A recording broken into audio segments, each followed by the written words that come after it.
We bring you greetings in the name of our Lord and Savior Jesus Christ, who is the greatest teacher of all time. எல்லா காலத்திற்கும் மேலான, எல்லா காலத்திலும் சிறந்த போதகரான நம்முடைய ஆண்டவரும் இரட்சகருமாய் இருக்கிற இயேசு கிறிஸ்துவின் நாமத்தில் உங்களுக்கு வாழ்த்துதல் தெரிவிக்கிறோம். Praise God for giving us this opportunity of coming together as God's people in His presence to meditate His word, to understand sound doctrine. ஆரோக்கியமான உபதேசத்தை அறிந்து கொள்ளத்தக்கதாக நாம் தேவனுடைய பிள்ளைகளாக தேவனுடைய சன்னிதானத்தில் இவ்விதமாய் கூடி வரும்படியாக தேவன் கொடுத்த நல்ல சந்தர்ப்பத்திற்காக ஆண்டவரை ஸ்தோத்திரிக்கிறேன். You might wonder as to why these meetings are called sound doctrine meetings. ஏன் இந்த கூட்டங்கள் ஆரோக்கிய உபதேச கூட்டங்கள் என்று அழைக்கப்படுகிறது என்று நீங்கள் யோசிக்கலாம். If you have brought your Bibles, please turn with me to 2 Timothy 4th chapter and I will read to you verses 3 and 4. நீங்கள் வேத புத்தகம் கொண்டு வந்திருப்பீர்களானால் நீங்கள் 2 தீமோத்தேயு 4ஆம் அதிகாரம் 3ஆம் 4ஆம் வசனங்களை நான் திருப்பிக் கொள்ள அழைக்கிறேன். I am reading from New King James version.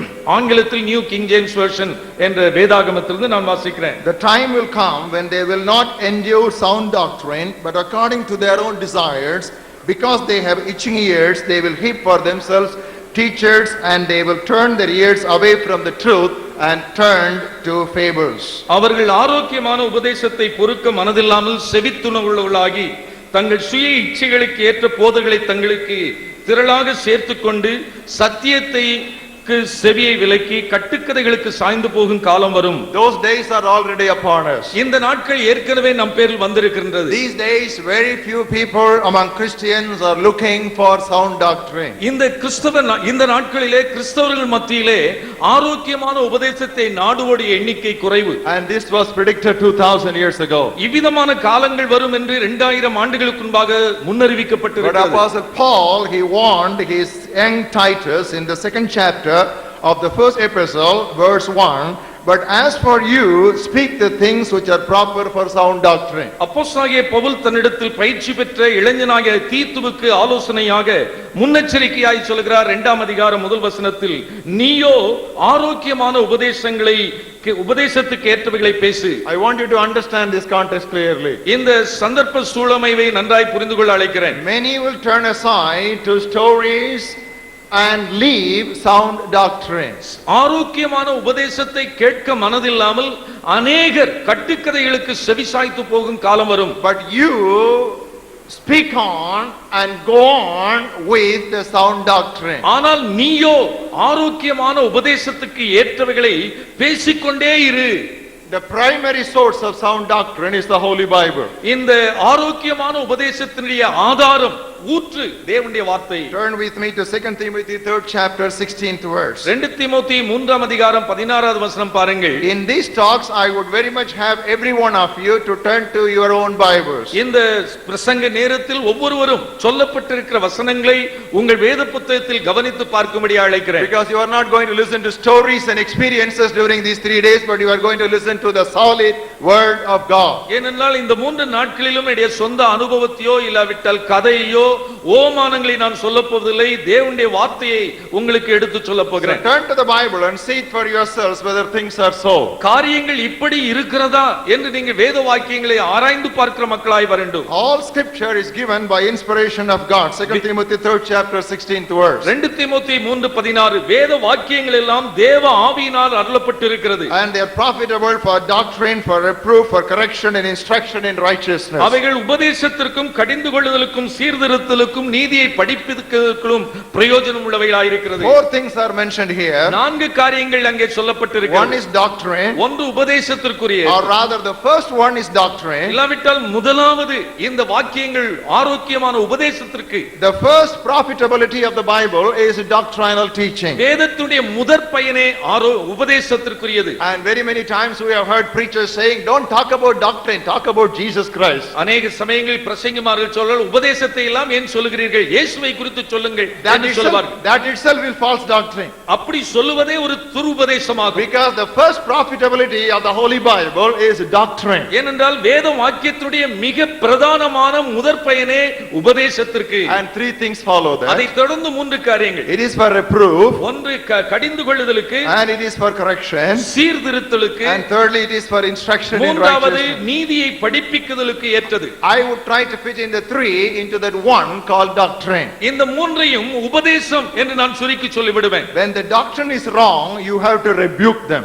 நீங்கள் உபதேசம் சரியில்லை என்று சொன்னால் கண்டித்து கொள்ளப்பட When வேண்டியவர்கள். the doctrine is not right, you have to give corrective teaching. இந்த உபதேசம் சரியா இல்லை என்று சொன்னால் சீர்திருத்தலின் உபதேசம் சொல்லப்பட வேண்டும். And doctrine should not be a mere theory, it should be interpreted in practical terms. உபதேசம் என்பது ஏட்டு சுரக்காய் அல்ல, கறி குதவுகிற ஒரு பயனுக்குரிய நடைமுறை ஆலோசனையா இருக்க வேண்டும். That is the purpose of this meeting. இந்த கூட்டத்தினுடைய முக்கிய நோக்கமே அதுதான். To rebuke when the doctrine is wrong. உபதேசம் எங்கே தவறா இருக்கிறதோ அதை கடிந்து கொள்ள வேண்டும். And to give corrective teaching. எங்கே சரியான உபதேசம் போதிக்கப்பட வேண்டும். And instruction in practical terms so that it could be interpreted in your life and in your ministry. உங்களுடைய நடைமுறை வாழ்க்கையிலே ஊழியத்திலே நீங்கள் பயன்படுத்துவதற்கு ஏற்ற விதத்தில் நடைமுறை ஆலோசனையாக இது சொல்லப்பட வேண்டும். Last year we had similar meetings in the city of Chennai. கடந்த ஆண்டு இந்த சென்னை பட்டணத்தில் இதை போன்ற கூட்டங்கள் நடத்தப்பட்டது. And those meetings were organized by Pastor Pratap Singh under the auspices of Trinity Full Gospel Church. அந்த கூட்டங்களை ட்ரினிட்டி பூரண சுவிசேஷ சபையின் சார்பாக அதன் போதகர் பிரதாப் சிங் அவர்கள் ஒழுங்கு செய்திருந்தார்கள். And I spoke on 3 subjects. அந்த கூட்டத்தில் 3 கருத்துக்களை பேசினேன். First day I spoke on how not to pray. முதல் நாளில் எப்படி ஜெபிக்க கூடாது. And second day I spoke on how not to meditate. இரண்டாவது எப்படி தியானிக்க கூடாது. And third day I concluded that series speaking on how not to give. மூன்றாவது நாள் கூட்டத்தில் எப்படி நீங்கள் கொடுக்க கூடாது என்று அந்த கூட்டங்களில் முடிவு செய்து Now கொடுத்தேன். by the grace of God, after a span of 1 year we have gathered here again for sound doctrine meetings. தேவனுடைய கிருபையினாலே ஏறத்தாழ ஒரு ஆண்டிற்கு பிறகு இந்த ஆரோக்கிய உபதேச கூட்டத்திற்காக மறுபடியும் கூடி இருக்கிறோம். I thank God for Pastor John Caleb who has been able to organize this meeting under the auspices of Full Gospel Church of God in Tamil Nadu. இந்த கூட்டங்களை இந்த பூரண சுவிசேஷ சர்ச் ஆஃப் காட் சார்பிலே அருமையான சகோதர போதகர் காலேப் ஜான் அவர்கள் ஒழுங்கு செய்திருக்கிறார்கள். And I am going to speak on 3 subjects again in these meetings. இந்த கூட்டங்களிலும் 3 கருத்துக்கள் பேச இருக்கிறேன். Today I want to speak to you on how not to worship. இன்றைக்கு நான் பேச போகிற கருத்து எப்படி ஆராதிக்க கூடாது. Tomorrow God willing I will speak to you on how not to battle. நாளை தினத்தில் தேவனுக்கு சித்தமானால் எப்படி போராட கூடாது.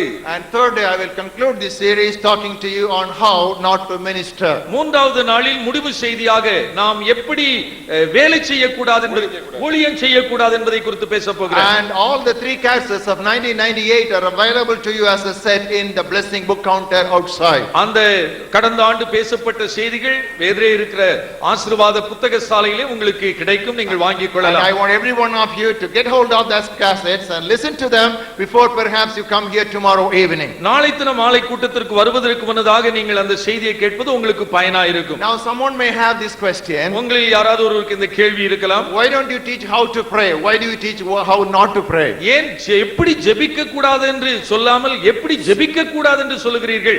Why don't you say how to meditate? Why do you say how not to meditate? எப்படி தியானிக்க வேண்டும் என்று கற்றுக் கொடுப்பதற்கு பதிலாக எப்படி தியானிக்க கூடாது என்று ஏன் சொல்லுகிறீர்கள்? Why are you so negative? ஏன் எதிர்மறையான உபதேசம்? Why are you so critical? ஏன் குறை கூறுகிற உபதேசம்? Why you give this negative approach? ஏன் எதிர்மறையாக வேதத்தை நீங்கள் அணுகுகிறீர்கள்? Of course, on the face of it, it looks very negative. ஒருவேளை எழுத்தின்படியாக நாம் பார்க்கும்போது எதிர்மறையாக காணலாம். But I want to tell you that was the method Jesus employed in all his teaching.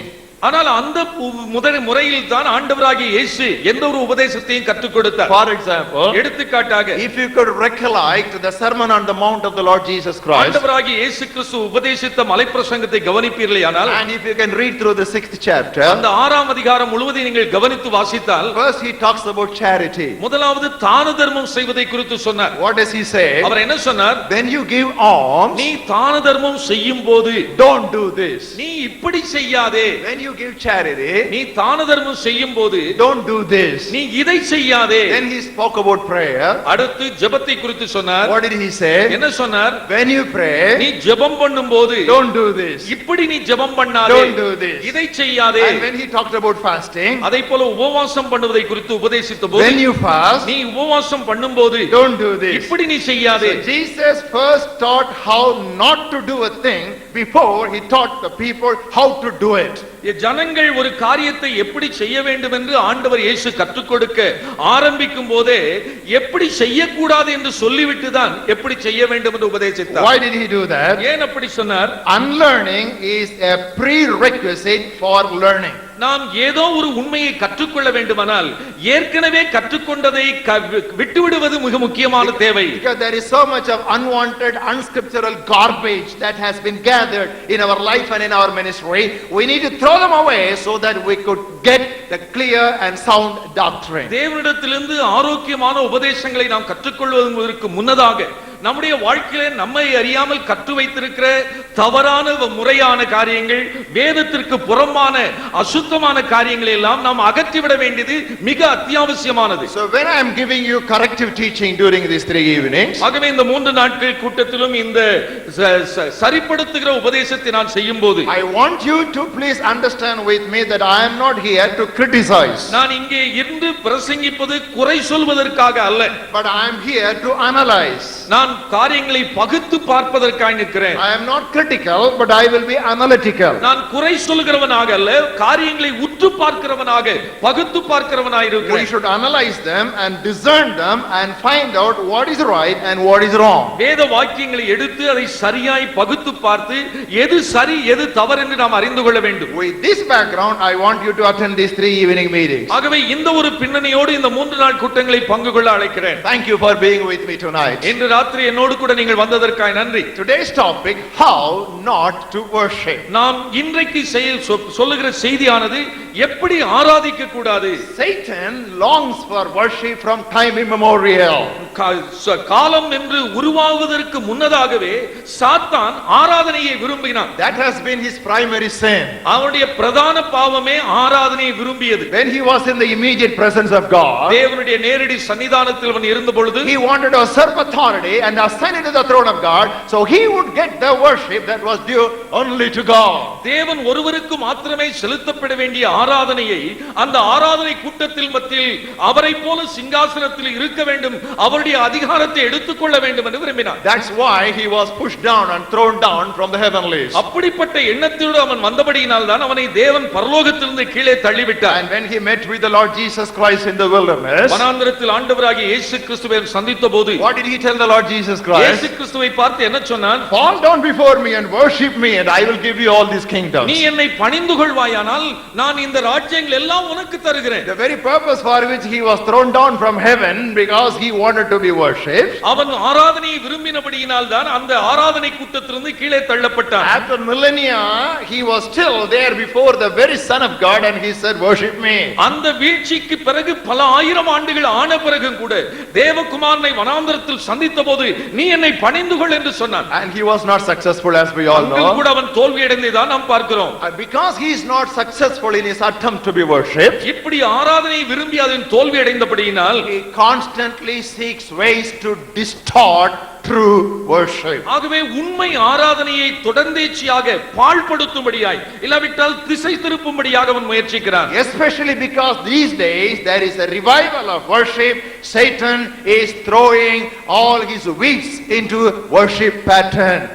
மிக குறிப்பாக இந்த நாட்களிலே எழுப்புதலிலே ஒரு ஆராதனையிலே ஒரு எழுப்புதல் ஏற்பட்டு இருக்கிறபடினாலே இந்த கோதுமை நடுவே களை விதைக்கிற அவன் இந்த ஆராதனையை கூட களை விதைத்து பாழாக்க பார்க்கிறான். He is so clever and cunning that he will make the false look like true.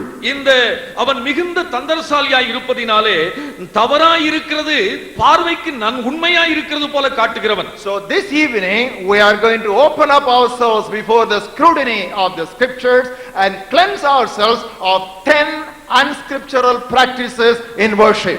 ஆராதனையில் காணப்படுகிற வேத வசனத்திற்கு புறம்பான 10 குறிப்புகளினுடைய வெளிச்சத்திற்கு நம்முடைய வாழ்க்கையை திறந்து கொடுத்து நம்முடைய ஆராதனையில் எங்கு குறைவு இருக்கிறதோ அவைகளை சரிப்படுத்திக் கொள்ளும்படியாக நாம் கடந்து வருவோம். I normally take 90 minutes and I will finish the message by 9. பொதுவாக 90 நிமிடங்கள் பிரசங்கிப்பேன், சரியாக 9 மணிக்கு முடித்து விடுவேன். And I want every one of you to be attentive and diligent from the beginning to the end. ஆகவே ஒவ்வொருவரும் துவக்கத்திலிருந்து முடிவு வரை விழிப்போடு கூட கவனமாய் இருக்க அழைக்கிறேன். You have not come for a healing convention. ஒரு சுகமளிக்கும் தெய்வீக சுகமளிக்கும் கூட்டத்திற்கு வரவில்லை. You have not come for an evangelistic program. ஒரு நற்செய்தி கூட்டத்திற்கு நீங்கள் வரவில்லை. You have come to a sound doctrine meeting to learn the word of God. So take a learner's attitude. ஆரோக்கிய உபதேச கூட்டங்களுக்கு வந்திருக்கிறபடியினால் கற்றுக்கொள்ளுகிற மனப்பான்மையோடு கூட நீங்கள் இருப்பீர்களானால் உங்களுக்கு ஆசீர்வாதமாக இருக்கும். Every sentence is important. If you miss one sentence, you miss the link. இந்த சொல்லுகிற வார்த்தைகள் ஒவ்வொன்றும் மிக முக்கியமானவைகள். ஒன்றை நீங்கள் தவறவிட்டால் அதனுடைய தொடர்ச்சி உங்களுக்கு விளங்காது. How not to worship? எப்படி ஆராதனை? ஒன்று, do not worship for personal enjoyment. உங்கள் சுய சந்தோஷத்திற்காக ஆராதனை செய்யக்கூடாது. Once again, ஒன்று திரும்ப சொல்கிறேன், do not worship for personal enjoyment. உங்கள் சொந்த சந்தோஷத்திற்காக ஆராதனை செய்யக்கூடாது. When you attend a worship service and come back and somebody asks the question, how was the worship? ஒரு ஆராதனையில் பங்கு பெற்றுவிட்டு நீங்கள் திரும்பி வந்த பிறகு உங்களை பார்த்து ஐயா இன்றைக்கு ஆராதனை எப்படி இருந்தது என்று கேட்டால், you know what are the usual answers? பொதுவாக என்ன பதில் சொல்லுவார்கள்? It was exciting. மிக பரவசமாய் இருந்தது. I felt very good. நான் மிக சந்தோஷமாய் இருந்தேன். What can I get? That is the modern mindset of man even in religion. இன்றைக்கு இதனுடைய அடிப்படையிலே பார்த்தால் மார்க்க உலகத்தில் மனிதனுடைய மனப்பான்மை எப்படி இருக்கிறது? இதை நான் செய்தால் எனக்கு என்ன கிடைக்கும்? Brothers and sisters, you don't go to worship to get something but to give something. அருமை சகோதர சகோதரி, நான் சொல்லட்டும், நாம் ஆராதனை செய்யப்படும் போது நாம் ஏதோ பெற்றுக்கொள்வதற்காக அல்ல, கொடுப்பதற்காக போகிறோம். If you are a true worshipper, you won't ask what I can get, but you will ask what I can give God. நீங்கள் மெய்யாகவே உண்மையாய் தேவனை ஆராதிக்கிறவர்களாய் இருப்பீர்களானால் எனக்கு இந்த ஆராதனையில் என்ன கிடைக்கும் என்று போக மாட்டீர்கள், நான் எதை என் தேவனுக்கு கொடுக்கட்டும் என்று போவீர்கள். Turn with me to the book of Psalms and chapter 96, which is very often read in many worship services. அநேக ஆராதனைகளிலே அடிக்கடி வாசிக்கப்படுகிற சங்கீதம் 96 நீங்கள் கவனித்து And I பாருங்கள். will read to you from verse 7 to 9. 7 முதல் 9 வரை வாசிக்கிறேன். I will say the reference only once. So you will keep your Bibles on your left lap and you will keep your notebooks on your right. You have to quickly turn to the references and start noting down. You don't keep looking at my face. Look at your Bible and see whether it is so. குறிப்பு வசனங்களை ஒரே முறை மாத்திரம் நான் சொல்லுகிறபடியினால் நீங்கள் தயவு செய்து உங்கள் வேதத்தை உங்களுடைய இடது பக்கத்தில் வைத்துக் கொள்ளுங்கள், உங்களுடைய குறிப்பேட்டை வலதுபுறத்தில் வைத்துக் கொள்ளுங்கள். வசனத்தை உடனே எழுதிவிட்டு நீங்கள் உடனே திறந்து பார்க்க வசதியா இருக்கும். Psalm 96, 7 to 9. சங்கீதம் 96 7 முதல் 9. Give to the Lord, O you kindreds of the people. ஜனங்களின் வம்சங்களே கர்த்தருக்கு மகிமையும் வல்லமையும் செலுத்துங்கள். Give to the Lord glory and strength. கர்த்தருக்கு மகிமையும் வல்லமையும் செலுத்துங்கள். Give to the Lord glory due to his name. கர்த்தருக்கே அதை செலுத்துங்கள். Bring an offering and come into his courts. கர்த்தருக்கு அவருடைய நாமத்துக்குரிய மகிமையை செலுத்தி காணிக்கைகளை கொண்டு வந்து அவருடைய பிரகாரங்களில் பிரவேசியுங்கள். Give to the Lord. கர்த்தருக்கு கொடுங்கள், செலுத்துங்கள். Give to the Lord. கர்த்தருக்கே செலுத்துங்கள். Give to the Lord. கர்த்தருடைய நாமத்துக்கு செலுத்துங்கள். Bring unto him. அவருக்கு கொண்டு வந்து கொடுங்கள். Dear brothers and sisters, next time when you talk about worship, say I am going to give something to God. ஆகவே அடுத்த முறை ஆராதனை என்று சொன்னால் நான் தேவனுக்கு கொடுக்க போகிறேன் என்று சொல்லி போங்கள். You know when the word worship comes for the first time in the Holy Testament, பழைய ஏற்பாட்டிலே முதல் முறையாக ஆராதனை என்ற பதம் எங்கு வருகிறது தெரியுமா? that came from the mouths of the patriarch Abraham. கோத்திர பிதாவாகிய ஆபிரகாமின் உதடுகளில் இருந்து வந்த வார்த்தை அது. God told him to sacrifice his only beloved son Isaac. அவனுடைய ஒரே பேரான குமாரனாகிய ஈசாக்கை பலி செலுத்தும்படியாக தேவன் சொன்னார். And Abraham took a few young people with him. அவனோடு கூட தன்னுடைய வேலைக்காரர்கள் ஒரு வாலிபனை அழைத்து சென்றான். When the appointed place came, ஒரு குறிப்பிட்ட இடம் ஆண்டவர் சொன்ன இடம் வந்தபோது, you know what Abraham told the young people? Abraham தன்னோடு வந்த வேலையாட்களை பார்த்து என்ன சொன்னான்? You be there. நீங்கள் இங்கே தரித்திருங்கள். The lad and I will go worship and come back. நானும் பிள்ளையாண்டானும் போய் அவிடம் மட்டும் தேவனை ஆராதித்து வருகிறோம். What did he mean? என்ன அர்த்தம் அது? I am going to sacrifice my son. என் மகனை அங்கே பலி செலுத்த போகிறேன். This is what Abraham understood by worship. ஆராதனை என்று ஆபிரகாம் விளங்கிக் கொண்டது அதுதான். What is worship? ஆராதனை என்றால் என்ன? I am going to not give my son, I am going to give away my son. நான் என்னுடைய மகனை கொடுக்க அல்ல, கொடுத்து விட போகிறேன். I am going to give away my son. என் மகனை கொடுத்து விட போகிறேன். That is the place, the first occurrence of the word worship in the Bible. ஆராதனை என்ற பதம் முதல் முறையாக வேதத்தில் வருகிறது இந்த இடத்தில் தான். You know where the word worship comes for the first time in the New Testament? புதிய ஏற்பாட்டிலே ஆராதனை என்ற பதம் எங்கு வருகிறது தெரியுமா? That came from the mouths of the wise men who came from the east to worship the baby Jesus.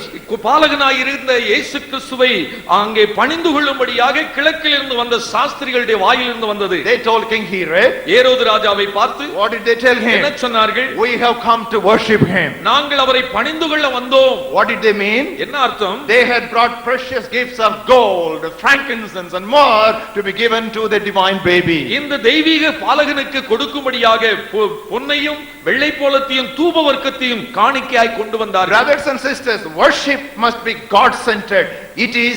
It should not be man-centered. ஆராதனை என்பது தேவனை மையமாய் கொண்டதாய் இருக்க வேண்டுமே தவிர மனிதனை மையமாய் கொண்டதாய் இருக்க கூடாது. The word worship comes from the Anglo-Saxon word worship. ஆராதனை என்ற பதம் ஆங்கிலோ சாக்சன் என்ற பதத்திலிருந்து மொழியிலே இந்த ஆராதனைக்கு உரியவர் என்கிற பதத்திலிருந்து வருகிறது. Which means we have to ascribe that which is of supreme worth to God.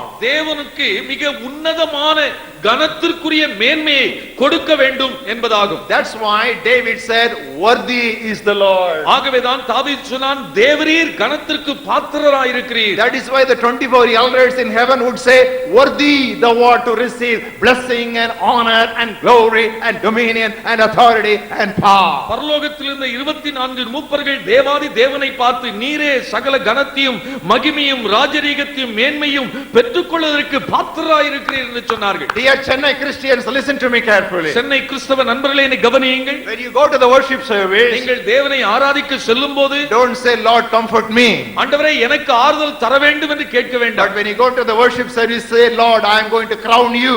நாம் ஆண்டவரை ஆராதிக்க செல்லும்போது, ஆண்டவரே நான் உமக்கு மகுடம் சூட்ட வந்திருக்கிறேன். And what do I listen from people when they come back from worship services? ஆராதனை முடித்து வரும்போது அவர்கள் சொல்லுகிறதை கேட்கும்போது, You know how was the worship service? ஆராதனை எப்படி இருந்தது தெரியுமா? Very comforting. எனக்கு ரொம்ப ஆறுதலாய் இருந்தது. Hey man, even in worship you are self-centered. நீங்கள் ஆராதிக்கும் போது கூட உங்களை நீங்கள் மையமாய் கொண்டுதான் What ஆராதிக்கிறீர்கள். will I get out of it? எனக்கு இதில் என்ன கிடைக்கும் என்று எதிர்பார்க்கிறீர்கள்? No, you are going there to crown the Lord. Crown him because he alone is worthy. தேவன் ஒருவரே ஆராதனைக்கு பாத்திரராய் இருக்கப்படினால் ஆராதிக்க போகும்போது அவருக்கு கிரீடம் சூட்டி ஆராதிக்க போக வேண்டும். I want to make the difference between prayer, thanksgiving and praise. ஜெபம், நன்றி செலுத்துதல், துதி என்ற மூன்றையும் வித்தியாசப்படுத்தி சொல்ல Follow me விரும்புகிறேன். carefully. நன்றாய் கவனியுங்கள். What is prayer? ஜெபம் என்றால் என்ன? Lord, heal me. ஆண்டவரே என்னை சுகப்படுத்தும். What is thanksgiving? நன்றி செலுத்துதல் என்றால் Thank you, Lord, for healing me. என்னை சுகமாக்கினதற்காக நன்றி. And what is praise? துதி என்றால், Lord, I worship you because you are the healer. நீர் சுகமளிக்கிறவர், உம்மை ஆராதிக்கிறேன். Lord, save me. நீர் என்னை ஆண்டவரே ரட்சியும். That is prayer. அது ஜெபம். Thank you, Lord, for saving me. என்னை ரட்சித்ததற்காக உமக்கு ஸ்தோத்திரம். That is அது thanksgiving. நன்றி But செலுத்துதல். what is worship? ஆராதனை என்றால் என்ன? I praise you because you are the savior. நீர் ரட்சகராய் இருக்கிறபடியால் உம்மை ஆராதிக்கிறேன். You know, we are occupying ourselves with blessings, but God wants us to take our eyes off the blessings and get them fixed on the blesser. ஆனால் நாம் அடிக்கடியாக தேவ சமூகத்தில் வரும்போது ஆசீர்வாதங்களையே நாம் நாடிச் செல்கிறோம். ஆனால் ஆசீர்வதிக்கிற தேவனை ஆராதிக்க மறந்து விடுகிறோம். Not the creature, but the creator. சிருஷ்டிகளை அல்ல, சிருஷ்டிகரை ஆராதிக்க வேண்டும். What was the real sin of the pagan people? அந்த அஞ்ஞான மார்க்கத்து மக்களுடைய பிரதானமான பாவம் என்ன? They worship the creature rather than the creator. அவர்கள் சிருஷ்டிகரை ஆராதிக்காமல் சிருஷ்டியை ஆராதித்தார்கள். And we Christians are worshiping the blessings rather than the blesser. கிறிஸ்தவர்களாகிய நாம் செய்வது என்னவென்றால், ஆராதிக்கும் போது ஆசீர்வதிக்கிறவரை அல்ல, ஆசீர்வாதங்களை ஆராதிக்கிறோம். And I want to add a word to the song leaders. சங்கே பாடல் நடத்துகிறவர்களுக்கு ஒரு வார்த்தை சொல்ல I விரும்புகிறேன். have been in the ministry for over 30 years now.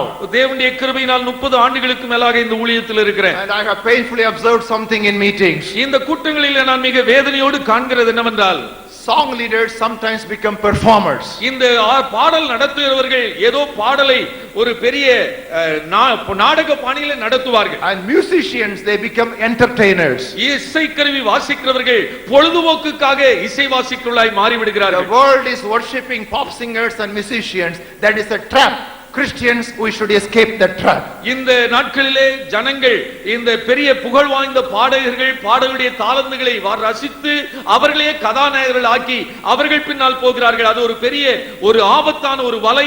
அதில் நம்முடைய கிறிஸ்தவ பாடகர்கள் இசை வல்லுநர்கள் சிக்கிக் கொள்ளக்கூடாது. One thing I like in Father Berkman's meetings. Father Berkman's கூட்டங்களிலே ஒன்றை அதிகமாக நான் விரும்புகிறேன். People do not go to his meetings to hear him sing, but they go to his meetings to join him in singing. அவருடைய கூட்டங்களுக்கு வருகிற மக்கள் அவர் எப்படி பாடுகிறார் என்று கேட்க போவதில்லை, அவரோடு கூட சேர்ந்து ஆண்டவரை ஆராதிக்க போகிறார்கள். This is a clear difference. If you are sensitive and discerning, you can understand this. இது மிக தெளிவான வித்தியாசத்தை பார்க்கலாம். நீங்கள் ஆவிக்குரிய மனமுள்ளவளாய் இருந்தால் நான் சொல்வது உங்களுக்கு விளங்கும். So worship should not be pew centered or pulpit centered, it should be throne centered. ஆகவே ஆராதனை என்பது பிரசங்க மேடையை மையமாய் கொண்டதாகவோ இல்லாவிட்டால் ஆராதிக்க வந்த மக்களை மையமாய் கொண்டதாக அல்ல, ஆராதனையின் மத்தியில் இருக்கிற தேவனை மையமாய் கொண்டதாக இருக்க வேண்டும். Does it mean we will not be joyful in and after worship? இப்படி நான் சொல்கிறதுனாலே ஆராதிக்கும் போதும் ஆராதனை முடிந்து போன பிறகு நமக்கு சந்தோஷம் இருக்காதா? No.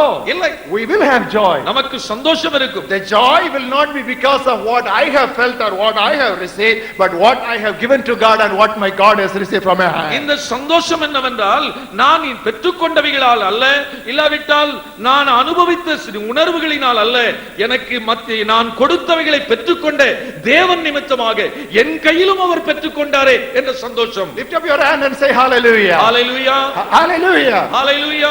This is pure worship. இதுதான் ஒரு தெளிவான சுத்தமான ஆராதனை. How not to worship? எப்படி ஆராதனை செய்யக்கூடாது? Do not worship for personal enjoyment. உங்களுடைய சொந்த சந்தோஷத்திற்காக ஆராதனை செய்யாதீர்கள். Number 2, இரண்டாவதாக do not sacrifice the scriptures for the spirit. ஆவிக்கு பதிலாக தேவ வசனத்திற்கு பதிலாக ஆவியை Do not sacrifice the scriptures for the spirit. ஆவிக்காக நீங்கள் வசனத்தை தியாகம் பண்ணாதீர்கள். Once again, திரும்ப சொல்கிறேன், do not sacrifice the scriptures for the spirit. தேவ ஆவிக்கு பதிலாக தேவ வசனத்தை தியாகம் பண்ணி விடாதீர்கள். The Lord Jesus Christ was having a long discourse with a woman in Samaria. ஆண்டவராகிய இயேசு கிறிஸ்து சமாரியாவில் இருந்த அந்த பெண்ணோடு நீண்ட சம்பாஷணை செய்தார். The entire discourse was filled with lessons on worship. அந்த சம்பாஷணையிலே ஆராதனைக்கு அடுத்த அநேக உபதேசங்கள் இருக்கின்றன. If you turn with me to the 4th chapter of John's Gospel, which I would very much urge you to read when you get back home. நீங்கள் வீட்டிலே போய் யோவான் நற்செய்தியில் 4ஆம் அத்தியாயத்தை வாசித்து பார்ப்பீர்களானால் அநேக காரியங்களை கற்றுக்கொள்வீர்கள். Now look at the 4th chapter and verse 24. 4ஆம் அதிகாரம் 24வது வசனம். God is spirit. தேவன் ஆவியாய் இருக்கிறார். Those who worship him must worship in spirit and in truth. அவரை தொழுது கொள்ளுகிறவர்கள் ஆவியோடும் உண்மையோடும் அவரை தொழுது கொள்ள வேண்டும். In spirit and in truth. ஆவியோடும் உண்மையோடும் ஆராதிக்க வேண்டும். Once again, திரும்ப நான் சொல்கிறேன், in spirit ஆவியோடும் and in truth. அத்துடன் உண்மையோடும் ஆராதிக்க வேண்டும். In order to worship in spirit, do not sacrifice the truth of the scriptures. ஆவியில் ஆராதிக்க வேண்டும் என்று சொல்லி நாம் உண்மையை நாம் விட்டுவிடக் கூடாது. சத்தியத்தை விட்டுவிடக் கூடாது. It is not enough if our worship is spiritual, it also must be scriptural. நம்முடைய ஆராதனை ஆவிக்குரியதா இருந்தால் மட்டும் போதாது, அது வசனத்தின்படியாகவும் இருக்க வேண்டும். It should be spiritual and scriptural. நம்முடைய ஆராதனை ஆவியாயும் இருக்க வேண்டும், வசனம் நிறைந்ததாயும் இருக்க வேண்டும். In the same chapter verse 22 Jesus said, அதே வசனம் அதிகாரம் 22இல் சொல்கிறார், you worship what you do not know. நீங்கள் அறியாததை தொழுது கொள்கிறீர்கள். That means they did not have a worship with understanding of the truth. அதை அர்த்தம் என்னவென்றால் சரியான சத்தியத்தை குறித்த அறிவில்லாமல் ஆராதித்தார்கள். But Jesus said, we know what we worship. We know. ஆண்டவர் இயேசு சொல்கிறார், நாங்கள் அறிந்திருக்கிறதை ஆராதிக்கிறோம். நாங்கள் அறிந்திருப்பது Knowledge, அறிவு, understanding, புரிந்து கொள்ளுதல், truth, சத்தியம், scriptures. வேத வசனங்கள். This knowledge comes primarily through the scriptures. இந்த அறிவு நமக்கு வேத வாக்கியங்கள் மூலமாய் கிடைக்கிறது. Turn to the 5th chapter of John's Gospel. யோவான் நற்செய்தி நூல் 5ஆம் அத்தியாயம் And look at verse 39. 39ஆம் வசனம். Search the scriptures, for in them you think you have eternal life. வேத வாக்கியங்களை ஆராய்ந்து பாருங்கள், அவைகளால் உங்களுக்கு நித்திய ஜீவன் உண்டென்று எண்ணுகிறீர்களே. These are they which testify of me. என்னை குறித்து சாட்சி கொடுக்கிறவைகளும் அவைகளே. Not just to get eternal life, நித்திய ஜீவன் பெற்றுக்கொள்வதற்காக மட்டுமல்ல, not just to know the way to heaven, நாம் பரலோகத்திற்கு போவதற்கான வழியை கற்றுக்கொள்வதற்காக மட்டுமல்ல, but scriptures are the main source of revelation of deity. இந்த தேவத்தை குறித்து அறிவதற்கு வேத வாக்கியம்தான் வழி. Take for example the Lord Jesus Christ. ஆண்டவராகிய இயேசு கிறிஸ்துவை கவனித்து பாருங்கள். In the book of Genesis, ஆதியாகம புத்தகத்தில் he is the seed of the woman. அவர் ஸ்திரீயின் வித்தாக In the காணப்படுகிறார். book of Exodus, யாத்திரையாமத்தில் he is the paschal lamb. அவர் பஸ்கா ஆட்டுக்குட்டியாய் In இருக்கிறார். the book of Leviticus, லேவியராகமத்தில் he is the high priest. அவர் பிரதான ஆசாரியராய் In the காட்டப்படுகிறார். book of Numbers, எண்ணாகமத்தில் he is the smitten rock. அடிக்கப்பட்ட கன்மலையாய் இருக்கிறார். When you come down to the prophets of the Old Testament, பழைய ஏற்பாட்டு தீர்க்கதரிசிகள் புத்தகத்தில் he is the prince of peace. அவர் சமாதான பிரபுவாய் இருக்கிறார். When you come to the New Testament, புதிய ஏற்பாட்டில் in Matthew he is the king. மத்தேயு சுவிசேஷத்தில் ராஜாவாக, In Mark he is the servant. மார்க்குவிலே ஊழியக்காரனாக, In Luke he is the son of man. லூக்காவில் மனுஷகுமாரனாக, In John he is the son of God. யோவான் சுவிசேஷத்தில் In தேவகுமாரனாக, Acts he is the Lord of the harvest. அப்போஸ்தலர் நடவடிக்கைகள் புத்தகத்தில் அறுப்பின் ஆண்டவராக, In epistles he is the Lord of the church. நிருபங்களின் புத்தகத்தில் சபையின் ஆண்டவராக, And when you come to Revelation he is the Lord of the nations. வெளிப்படுத்தல் புத்தகத்தில் தேசங்களின் ராஜாவாக. So when you open up the scriptures from Genesis to Revelation, at every page you see the Lord Jesus Christ. ஆகவே வேத புத்தகத்தில் ஆதியாகமம் துவக்கி வெளிப்படுத்தல் புத்தகம் வரைக்கும் நாம் பார்க்கும்போது ஒவ்வொரு புத்தகத்திலும் ஆண்டவர் இயேசுவை நீங்கள் பார்க்கலாம். So when you open the Bible, try to find out one character of the Lord Jesus Christ, of God. ஆகவே நீங்கள் வேத புத்தகத்தை திறக்கும் போது நீங்கள் படிக்கிற பகுதியிலே ஆண்டவரை குறித்து, இயேசுவை குறித்து என்ன சொல்லுகிறது ஒரு குணத்தையாவது பாருங்கள். And meditate on them. அந்த ஒரு குணத்தை நீங்கள் தியானித்து பாருங்கள். And use it in worship. அதை நீங்கள் ஆராதனையிலே பயன்படுத்துங்கள். I would very strongly recommend Christians worship God with an open Bible. ஆகவே கிறிஸ்தவர்கள் திறந்த வேதத்தோடு ஆராதிக்க வேண்டும் என்று விரும்புகிறேன். That's how I learned to worship. நான் ஆராதனையை கற்றுக்கொண்டது அப்படித்தான். As a college student, கல்லூரி மாணவனாக I will go to the jungles and forests for prayer. ஜெபத்திற்காக அங்கே காட்டுப்பகுதிகளில் நான் முழங்கால் படியிடுவேன். I will open the Bible. வேதத்தை திறந்து வைத்துக் கொண்டு And I will see how God has revealed himself on that page. இந்த குறிப்பிட்ட பகுதியிலே ஆண்டவர் எப்படி தன்னை வெளிப்படுத்தி இருக்கிறார் என்று வாசித்து And I will praise him. நான் அவரை ஆராதிப்பேன். I will not try to find out which promise is good for me. இந்த வசனத்தில் எந்த வாக்குத்தத்தம் எனக்கு நல்லது, எதை எனக்கு தாரும் என்று கேட்பதற்காக அல்ல.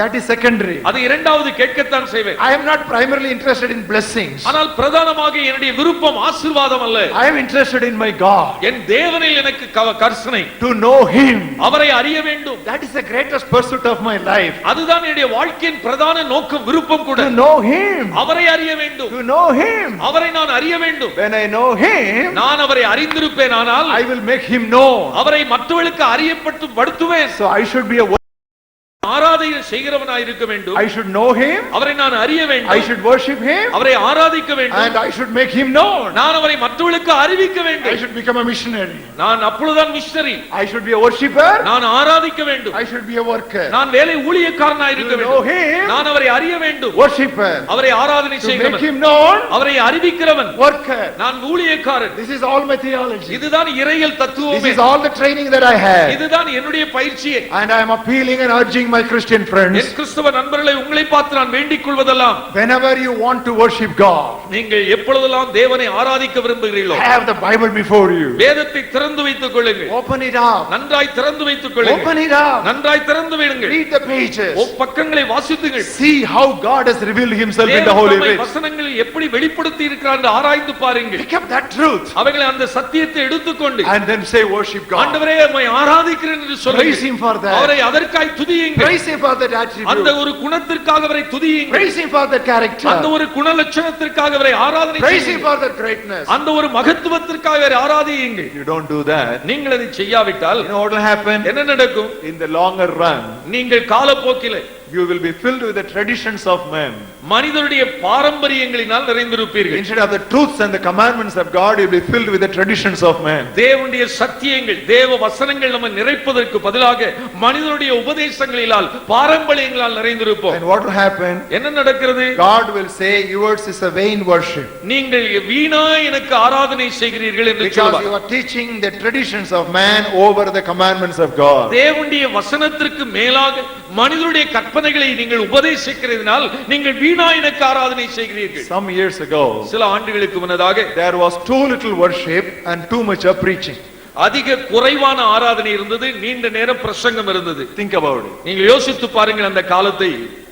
10 years ago, 10 ஆண்டுகளுக்கு முன்னதாக, 15 years ago, 15 ஆண்டுகளுக்கு முன்னதாக, too much of preaching and too little of worship. நீண்ட பிரசங்கம், குறைவான ஆராதனை.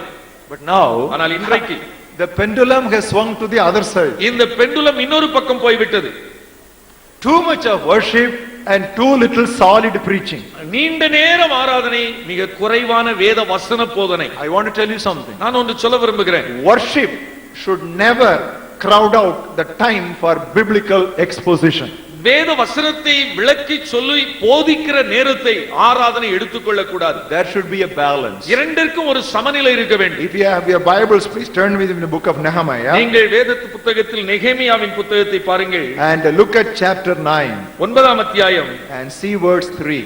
மூன்றாவது வசனத்தை See பாருங்கள். how beautifully a balance is struck there. அங்கே ஒரு சமநிலை எப்படி இருக்கிறது என்று நேர்த்தியாய் பார்க்கலாம். They stood up in their place and read from the book of the law of the Lord their God for 1/4 of the day. அவர்கள் எழுந்திருந்து தங்கள் நிலையில் நின்றார்கள். அப்பொழுது ஒரு ஜாமம் மட்டும் அவருடைய தேவனுடைய கர்த்தரின் நியாயப்பிரமாண புஸ்தகம் வாசிக்கப்பட்டது. For another 4 they confessed and worshipped the Lord their God. அவர்கள் பாவ அறிக்கை பண்ணி தங்கள் பின்பு ஒரு ஜாமம் மட்டும் அவர்கள் பாவ அறிக்கை பண்ணி தங்கள் தேவனாகிய கர்த்தரை பணிந்து கொண்டார்கள். So 12 hours during daytime, 12 மணி நேரம் பகல் நேரம், 6 hours they read the Bible, 6 மணி நேரம் வேதத்தை வாசித்தார்கள். and 6 hours they worshipped God. மீதி 6 மணி நேரம் தேவனை பணிந்து கொண்டார்கள். What a beautiful மிக balance. நேர்த்தியான ஒரு சமநிலை, ஒரு ஆராதனை. Christians think. கிறிஸ்தவர்கள் சிந்திக்க வேண்டும். 6 hours meditation of the Bible. வேதத்தை 6 மணி நேரம் தியானித்தார்களாம். Then 6 hours they worshipped God. இன்னும் 6 மணி நேரம் தேவனை பணிந்து கொண்டார்கள். Why did they meditated the Bible first ஏன் and then worshipped second? அவர்கள் ஏன் முதலாவது வேதத்தை வாசித்து பிறகு பணிந்து கொண்டார்கள்? It is in meditation that you know God.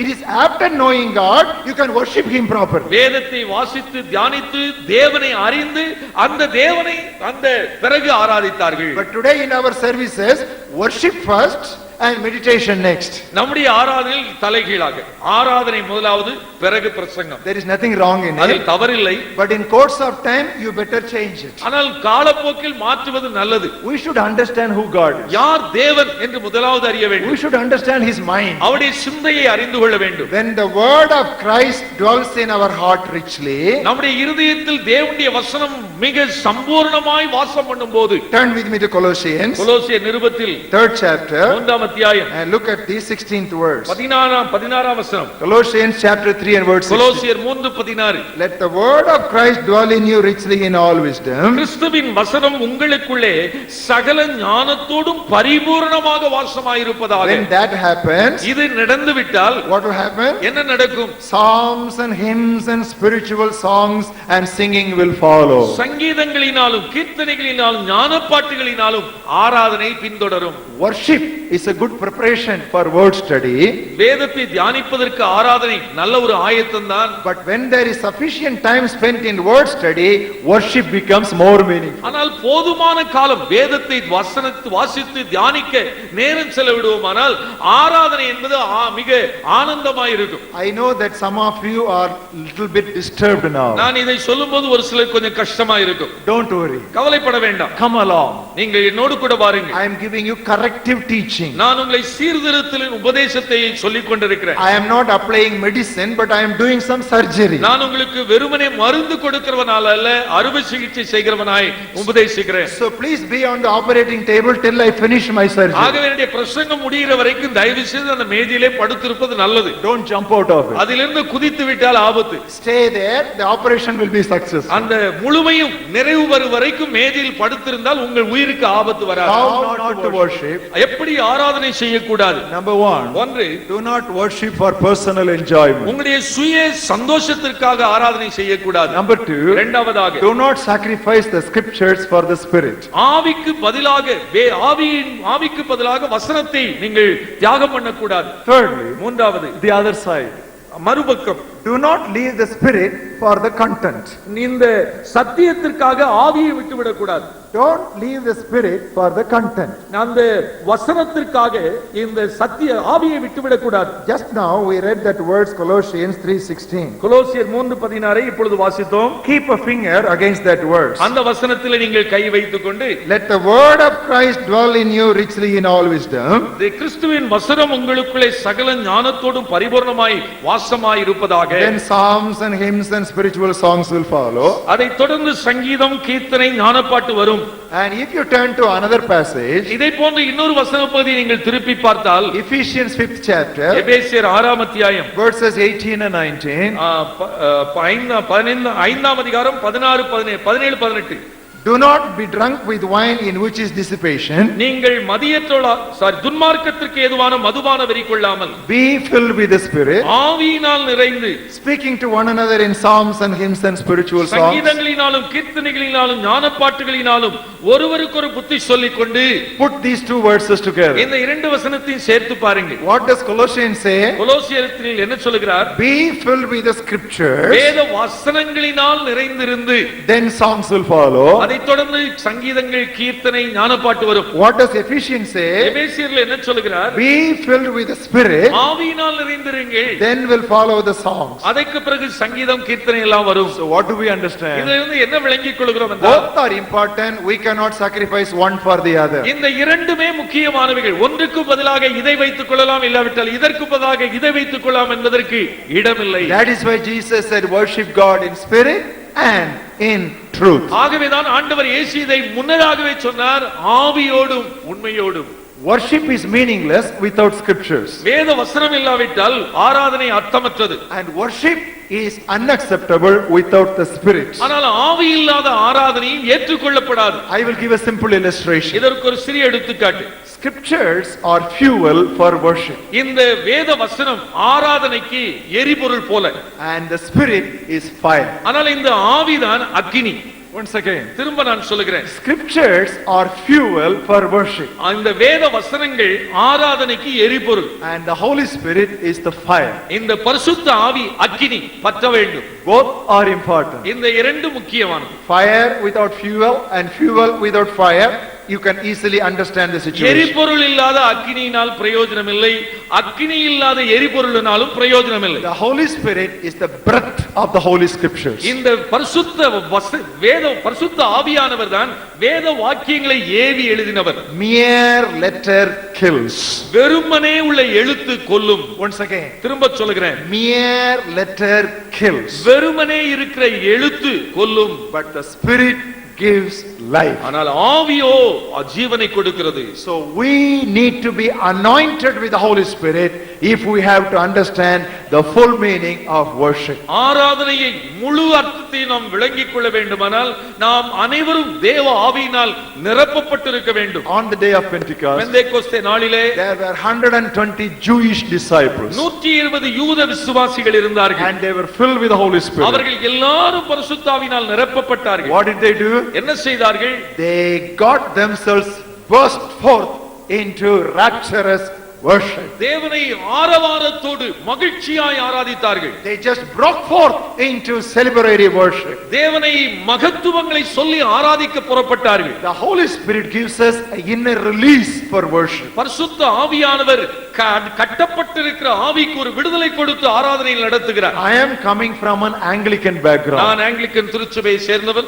Anglican church is known for its rich content in worship. இந்த ஆங்கிலிக்கன் திருச்சபையிலே ஆராதனை வாசகங்கள் மிக அருமையா இருக்கும். The common prayer book is one of the best devotional aids I have ever come across. ஜெப புத்தகம், பொதுவான ஜெப புத்தகம் என்று சொல்வார்கள். அதில் எழுதப்பட்டிருக்கிற ஆராதனை வார்த்தைகள், ஜெபங்கள் மிக மிக நேர்த்தியான தியான புத்தகம் என்று சொல்லலாம். Every Pentecostal man should read the Anglican common prayer book. ஒவ்வொரு பெந்தேகோஸ்தே விசுவாசியும் இந்த பொதுவான ஜெப புத்தகத்தின் அந்த வாசகங்களை வாசிக்க வேண்டும். It is very rich in its content. அதனுடைய வார்த்தை மிக அர்த்தம் நிறைந்ததா இருக்கும், ஆழமானதா இருக்கும். And I had memorized so many collects in that book. அந்த புத்தகத்தில் சுருக்க ஜெபம் என்று சொல்வார்கள். அதில் அநேகத்தை நான் மனப்பாடமாய் செய்திருக்கிறேன். Hundreds of them I had memorized. நூற்றுக்கணக்கான சுருக்க ஜெபங்கள் எனக்கு மனப்பாடமாக And தெரியும். I used to recite them in my prayer. என்னுடைய ஜெபத்தில் அதை நான் மனப்பாடமாக நான் சொல்கிறது உண்டு. But when I was 16 years ஆனால் old, 16 வயது நான் இளைஞனாய் இருந்தபோது in the year 1962, 1962ஆம் ஆண்டு I received the baptism with the Holy Spirit. பரிசுத்த ஆவியின் அபிஷேகத்தை நான் I பெற்றுக்கொண்டேன். was anointed with the Holy Spirit. பரிசுத்த ஆவியானவரால் அபிஷேகம் You பண்ணப்பட்டேன். know what happened? என்ன நடந்தது? The rich content in worship that I had gathered from an Anglican background got fired up.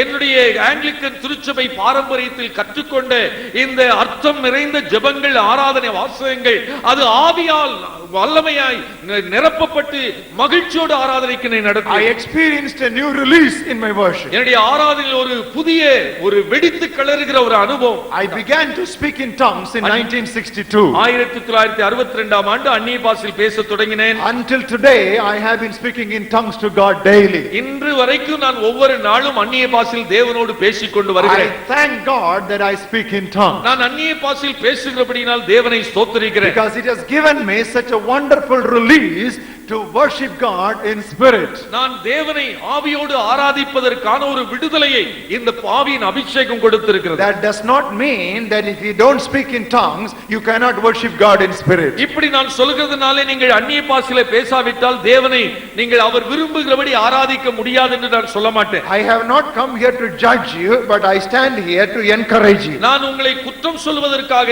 நீங்கள் பெறவில்லை ஆகவே என்று சொல்லி தீர்ப்பு சொல்வதற்காக அல்ல, உங்களை உற்சாகப்படுத்துவதற்காக வந்திருக்கிறேன். So I encourage every one of you listening to me tonight. என்று ராத்திரியுடைய வார்த்தையை கேட்டுக்கொண்டிருக்கிற ஒவ்வொருவரையும் நான் உற்சாகப்படுத்துகிறேன். Ask God to fill you with the Holy Spirit. தேவனை பார்த்து என்னை ஆவியினால் நிரப்பும் என்று கேளுங்கள். And ask Him to give you the enablement to commune with Him in new languages. புதிய மொழியிலே அவரோடு ஐக்கியம் கொண்டு சம்பாஷிப்பதற்கு உங்களுக்கு அந்த புதிய மொழியை தரும்படியாயும் கேளுங்கள். Now tongues is a wonderful gift.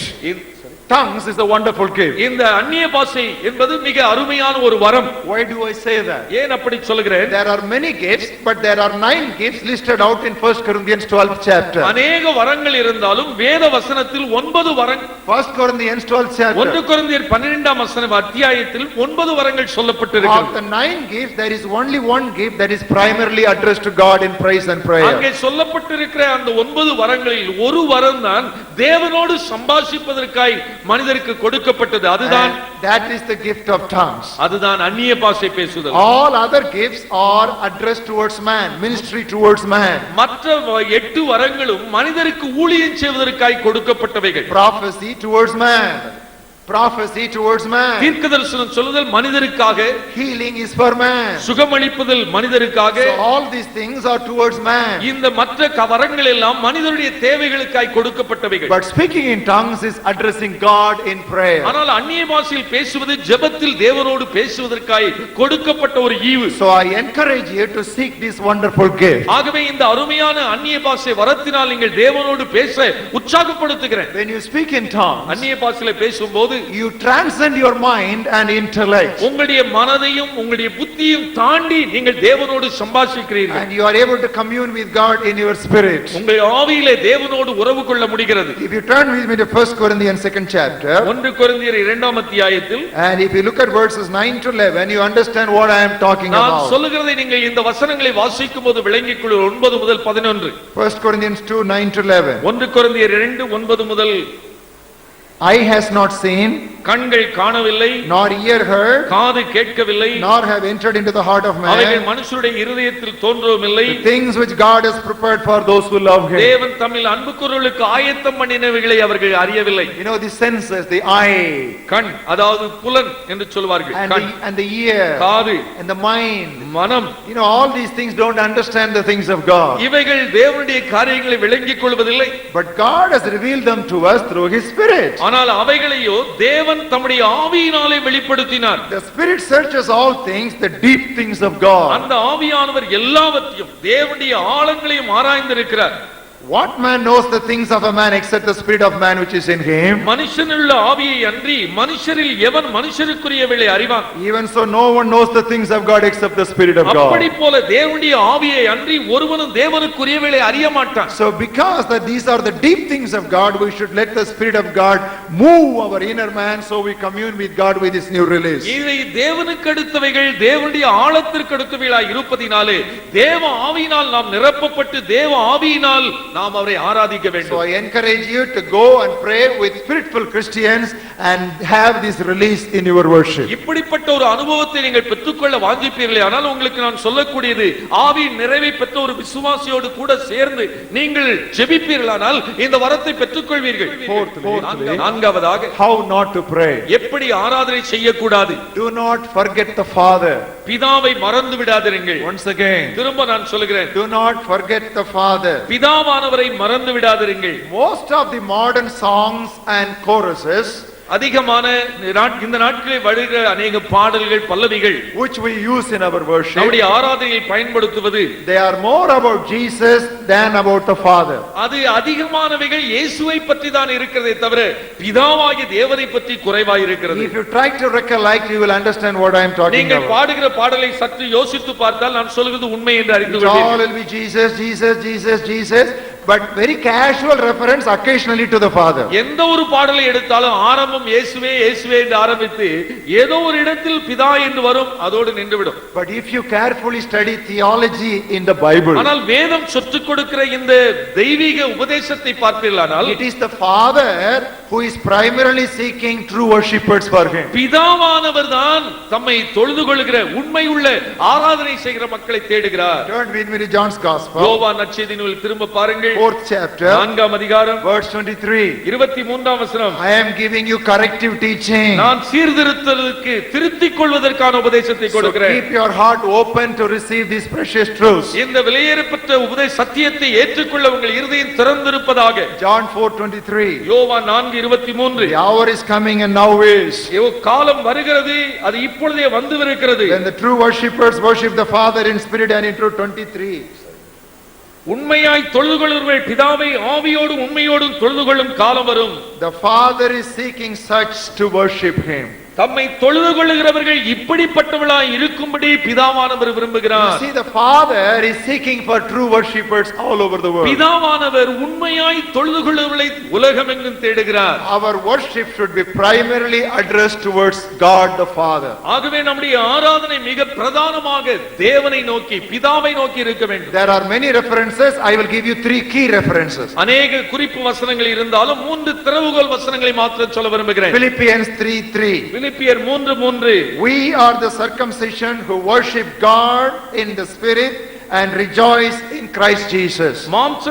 கிறிஸ்து இயேசுவுக்கு ஆவியினாலே தேவனுக்கு ஆராதனை செய்து கிறிஸ்து இயேசுவுக்குள் மேன்மை பாராட்டுகிற நாமே விருத்த சேதனம் உள்ளவர்கள். Whom do we worship? யாருக்கு ஆராதனை? We worship God the Father. பிதாவாகிய தேவனுக்கு ஆராதனை How do செய்து we worship? எப்படி ஆராதிக்கிறோம்? In the Holy Spirit. பரிசுத்த ஆவியினாலே ஆராதனை. And what do we get? எதனால் என்ன கிடைக்கிறோம்? We rejoice in Christ Jesus. கிறிஸ்து இயேசுவுக்குள் மேன்மை But பாராட்டுதல். who is worshipped? யார் ஆராதனை பெறுவது? God the Father. பிதாவாகிய தேவன். Colossians, கொலோசியர் நிருபம் 1st chapter, 1 அத்தியாயம் 3rd verse. 3வது வசனம். We give thanks to God and the Father of our Lord Jesus Christ. தமிழில் 5வது வசனம் நம்முடைய கர்த்தராகிய இயேசு கிறிஸ்துவின் பிதாவாகிய தேவனுக்கு ஸ்தோத்திரம் செலுத்தி. To whom do we give worship? யாருக்கு ஸ்தோத்திரம் செலுத்துகிறோம்? To whom do we give our thanks? நம்முடைய ஆராதனை யாருக்கு To செலுத்துகிறோம்? God and the Father of our Lord Jesus Christ. பிதாவாகிய தேவன் கர்த்தராகிய இயேசு கிறிஸ்துவினுடைய பிதாவாகிய தேவனுக்கு. Book of James, Book of James, யாக்கோபு நிருபம் 3rd chapter. 3ஆம் அத்தியாயம் Look at the 9th verse. 9ஆம் வசனம். 3:9 of James. யாக்கோபு 3:10. We bless our God and Father. 3ஆம் அதிகாரம் 9வது வசனம். நாம் பிதாவாகிய தேவனை துதிக்கிறோம். This does not mean we should not worship Jesus Christ. இவைகளை நாம் சொல்வதினாலே இயேசுவை ஆராதிக்க கூடாது என்ற அர்த்தம் அல்ல. Follow me carefully. Don't go and tell somebody that I gave you wrong teaching. நீங்கள் இதை சரியாய் கவனிக்காமல் ஒன்றை கேட்டு இன்னொன்றை விட்டுவிட்டால் வெளியே போய் அவர் இப்படி சொன்னார் என்று சொல்லுவீர்கள். This does not mean that we should not worship Jesus. இப்படி சொல்லுகிறதுனால இயேசுவை ஆராதிக்க கூடாது என்று அல்ல. But what I am saying நான் is, என்ன சொல்லுகிறேன், the ultimate and the primary worship is to the Father. நாம் செலுத்துகிற ஆராதனையுடைய பிரதானம் இல்லாவிட்டால் முடிவு பிதாவாகிய தேவனுக்கு. For example, எடுத்துக்காட்டாக God has highly exalted Jesus Christ ஆண்டவராகிய இயேசு கிறிஸ்துவை தேவன் எல்லா நாமத்திற்கும் மேலாக உயர்த்தி இருக்கிறார். and given him a name above every name, எல்லா நாமத்திற்கும் மேலான ஒரு நாமத்தை அவர் கொடுத்திருக்கிறார். that at the name of Jesus every knee should bow அந்த நாமத்தை சொன்னவுடனே முழங்கால் யாவும் முடங்க வேண்டும். and every tongue should confess எல்லா நாவுகளும் அவரை கர்த்தர் என்று அறிக்கை பண்ண that வேண்டும். Jesus Christ is Lord. இயேசு கிறிஸ்துவே கர்த்தர் என்று அறிக்கை பண்ண வேண்டும். For what? எதற்காக இதெல்லாம் செய்ய வேண்டும்? To the glory of the Father. பிதாவுக்கு மகிமை உண்டாக. Now if you carefully look at that, அந்த குறிப்பு வசனத்தை நன்றாய் வாசித்தால் you say Jesus is Lord. இயேசுவே கர்த்தர் என்று சொல்லுகிறது. For what? எதற்காக? For the glory of the Father. பிதாவாகிய தேவனுக்கு மகிமையாக. Be very sensitive, be very sharp when you look at the Bible. ஆகவே வேதத்தை கவனிக்கும் போது நன்றாய் கூர்ந்து கவனிக்க வேண்டும், சரியாய் கவனிக்க So வேண்டும். when you say Jesus is Lord, again that should be to the glory of the Father. இயேசுவை கர்த்தர் என்று ஆராதிக்கும் போது நம்முடைய மனதில் என்ன வர வேண்டும்? இதனால் பிதா மகிமைப்படுகிறார். And look at another words, a very key text in 1 Corinthians 15th chapter. 1 கொரிந்தியர் 15ஆம் அத்தியாயத்தில் இன்னொரு முக்கியமான திறவுகோல் வசனம். And look at verse 28. 28வது வசனம். 1 Corinthians 15:28. 1 கொரிந்தியர் 15:28. When all things are made subject to him, சகலமும் அவருக்கு கீழ்ப்பட்டிருக்கும் போது then the Son himself also will be subject to him, put all things under him, that God may be all in all. தேவனே சகலத்திலும் சகலமாய் இருப்பதற்கு குமாரன் தாமும் தமக்கு சகலத்தை கீழ்ப்படுத்தினவருக்கு கீழ்ப்பட்டிருப்பார். A day will come, ஒரு நாள் வரும், all kingdoms will come under Jesus. ராஜ்யங்கள் எல்லாம் இயேசு கிறிஸ்துவின் ராஜ்யமாகும். What will Jesus do?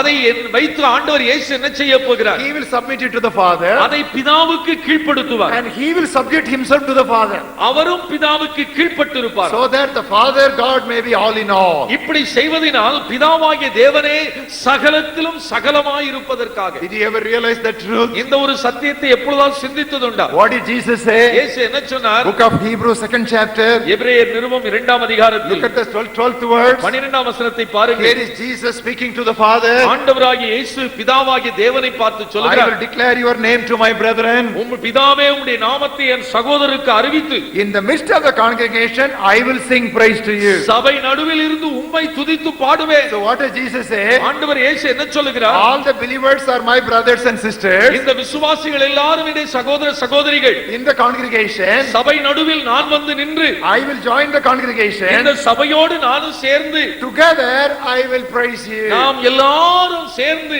நான் உம்மை துதிப்பேன். That is why I told you, primarily and ultimately, the worship is to the Father. ஆகவே பிரதானமாக முடிவாக நாம் ஏறெடுக்கிற ஆராதனை பிதாவுக்கு சேர வேண்டும். Most of our worship songs are defective in this area. இந்த ஒரு குறிப்பிட்ட பகுதியிலே நம்முடைய ஆராதனை பாடுகள் குறைவுபட்டது. We should worship the Father பிதாவை நாம் ஆராதிக்க வேண்டும். in the name of Jesus, இயேசுவின் நாமத்தில் ஆராதிக்க வேண்டும். through the Holy Spirit. பரிசுத்த ஆவியுடைய ஒத்தாசை கொண்டு ஆராதிக்க வேண்டும். Once again, திரும்ப நான் சொல்கிறேன், worship the Father பிதாவை ஆராதிக்க in வேண்டும். the name of Jesus, இயேசுவின் நாமத்தில் ஆராதிக்க வேண்டும். through the power of the Holy Spirit. பரிசுத்த ஆவியுடைய பலத்தோடு ஆராதிக்க வேண்டும். But when we go to heaven, ஆனால் பரலோகத்திற்கு போன பிறகு the mediatory work of the Lord Jesus Christ would be over. ஆண்டவராகிய இயேசு கிறிஸ்து செய்து வருகிற மத்தியஸ்த ஊழியம் முடிந்துவிடும். At that time, அப்பொழுது you know what we will do? நாம் என்ன செய்ய போகிறோம்? We will worship him who is on the throne and the Lamb. சிங்காசனத்தில் இருக்கிறவரையும் ஆட்டுக்குட்டியானவரையும் நாம் ஆராதிப்போம். So there we will worship the one on the throne and the Lamb of God. பரலோகத்தில் நாம் போன பிறகு சிங்காசனத்தில் இருக்கிறவரையும் ஆட்டுக்குட்டியானவரையும் ஆராதிக்க போகிறோம். However, ஆனாலும் there is no direct reference to the worship of the Holy Spirit. பரிசுத்த ஆவியானவரை ஆராதிப்பதற்கான நேரடி வசனம் வேத வசனத்தில் இல்லை. Be careful. நன்றாக கவனித்துக் The கொள்ளுங்கள். Bible repeatedly speaks about worshiping the Father. வேதம் திரும்ப திரும்ப பிதாவை ஆராதிக்க வேண்டும் என்று சொல்கிறது. Occasionally there is worship to the Son. சில குறிப்பிட்ட சந்தர்ப்பங்களில் குமாரனும் தொழுது கொள்ளப்பட்டார். But ஆனால் there is no direct explicit teaching and reference in the Bible to worship the Holy Spirit. பரிசுத்த ஆவியானவரை ஆராதிக்க வேண்டும் என்று நேரடியான கட்டளையோ இல்லாவிட்டால் அப்படிப்பட்ட சந்தர்ப்பமோ வேதவசனத்தில் எழுதப்படவில்லை. But ஆனால் the Holy Spirit will glorify the Son. பரிசுத்த ஆவியானவர் குமாரனை மகிமைப்படுத்துவார். The Son will glorify the Father. குமாரன் பிதாவை மகிமைப்படுத்துவார். John 16:14. யோவான் 16:14 இப்படி சொல்கிறது. Jesus said, ஆண்டவர் இயேசு சொன்னார், the Holy Spirit will glorify me. பரிசுத்த ஆவியானவர் என்னை மகிமைப்படுத்துவார் என்று சொல்கிறார். John 17:4. யோவான் 17:4. Jesus told his Father, ஆண்டவர் இயேசு பிதாவை பார்த்து சொன்னார், I have glorified you. நான் உம்மை மகிமைப்படுத்தி இருக்கிறேன். Now you got the picture clear. இந்த ஒரு வரைபடம் உங்களுக்கு தெளிவாய் இருக்கும் என்று நம்புகிறேன். Father God, பிதாவாகிய தேவன், Son God, குமாரனாகிய தேவன், the Holy Spirit God, பரிசுத்த ஆவியாகிய தேவன், they are co-equal. அவர்கள் மூவரும் சமமானவர்கள். But in divine order, ஆனால் தெய்வீக வரிசையில் the பார்த்தால் ultimate worship is to the Father, முதலாவது ஆராதனை பிதாவாகிய தேவனுக்கு through the Son, குமாரன் மூலமாய் in the power and enablement of பரிசுத்த the Holy Spirit. ஆவியானுடைய ஒத்தாசையை கொண்டு பலத்தை கொண்டு ஏறெடுக்க வேண்டும். Do not forget the Father. ஆகவே பிதாவானவரை மறந்து போக வேண்டாம். ஐந்தாவதாக How not to worship? எப்படி ஆராதனை செய்யக்கூடாது. Do not neglect personal worship. நீங்கள் தனிப்பட்ட வாழ்க்கையில் ஆராதனை செய்வதை விட்டுவிடக் கூடாது. Do not neglect personal worship. உங்களுடைய தனி வாழ்க்கையில் தேவனை ஆராதிப்பதை விட்டுவிடக் கூடாது. Worship for many Christians is mostly the Sunday service. அநேக கிறிஸ்தவர்களுக்கு ஆராதனை என்று சொன்னால் ஞாயிற்றுக்கிழமை ஆராதனை, சபை ஆராதனை. But corporate and congregational worship will be more jubilant, vibrant and meaningful if individual Christians spend enough time in private worship. சபை ஆராதனை மகிழ்ச்சியாய் ஆரவாரமாய் ஆனந்தமாய் இருக்க வேண்டுமானால் சபைக்கு வருகிற தனி கிறிஸ்தவர்கள் தங்களுடைய தனி வாழ்க்கையிலே ஆராதிக்குள்ளாய் இருப்பார்களே ஆனால் மிகுந்த சுலபமாகிவிடும். That's what we read in Psalm 34. சங்கீதம் 34 அதை வாசிக்கிறோம். First 3 verses. முதல் 3 வசனங்கள். It begins with individual worship and develops into corporate அது worship. தனி நபருடைய ஆராதனையில் ஆரம்பித்து சபை ஆராதனைக்கு வருகிறது. Psalm 34:1-3. சங்கீதம் 34:1-3. நான், first person singular. முதலாவது நான், தனிப்பட்ட முறையில் நான். I will bless the Lord at all times. கர்த்தரை நான் எக்காலத்திலும் ஸ்தோத்திரிப்பேன். His praise shall be continually be in my mouth. அவர் துதி என் வாயில் எப்பொழுதும் இருக்கும். My soul shall make its boast in the Lord. கர்த்தருக்குள் என் ஆத்துமா மேன்மை பாராட்டும். The humble shall hear of it and be glad. சிறுமைப்பட்டவர்கள் அதை கேட்டு மகிழுவார்கள். Individual worship இது over. முதல் 2 தனி வாழ்க்கையில் காணப்படுகிற ஆராதனை. Then it says, மூன்றாவது வசனத்தில் இப்படி சொல்கிறார், oh magnify the Lord with me. என்னோடே கூட கர்த்தரை மகிமைப்படுத்துங்கள். Let us exalt his name together. நாம் ஒருமித்து அவருடைய நாமத்தை உயர்த்துவோமாக. I will pray, நான் துதிப்பேன், I will bless, நான் ஆராதிப்பேன், I will exalt. நான் உயர்த்துவேன். Then அதற்கு பிறகு let us exalt his name நாம் together. ஒருமித்து அவருடைய நாமத்தை உயர்த்துவோமாக. This is the secret of a vibrant congregational worship. பரவசமாய் ஆராதிக்கிற ஒரு சபையின் ரகசியமே இதில் தான் But இருக்கிறது. what is happening ஆனால் today? என்ன நடக்கிறது?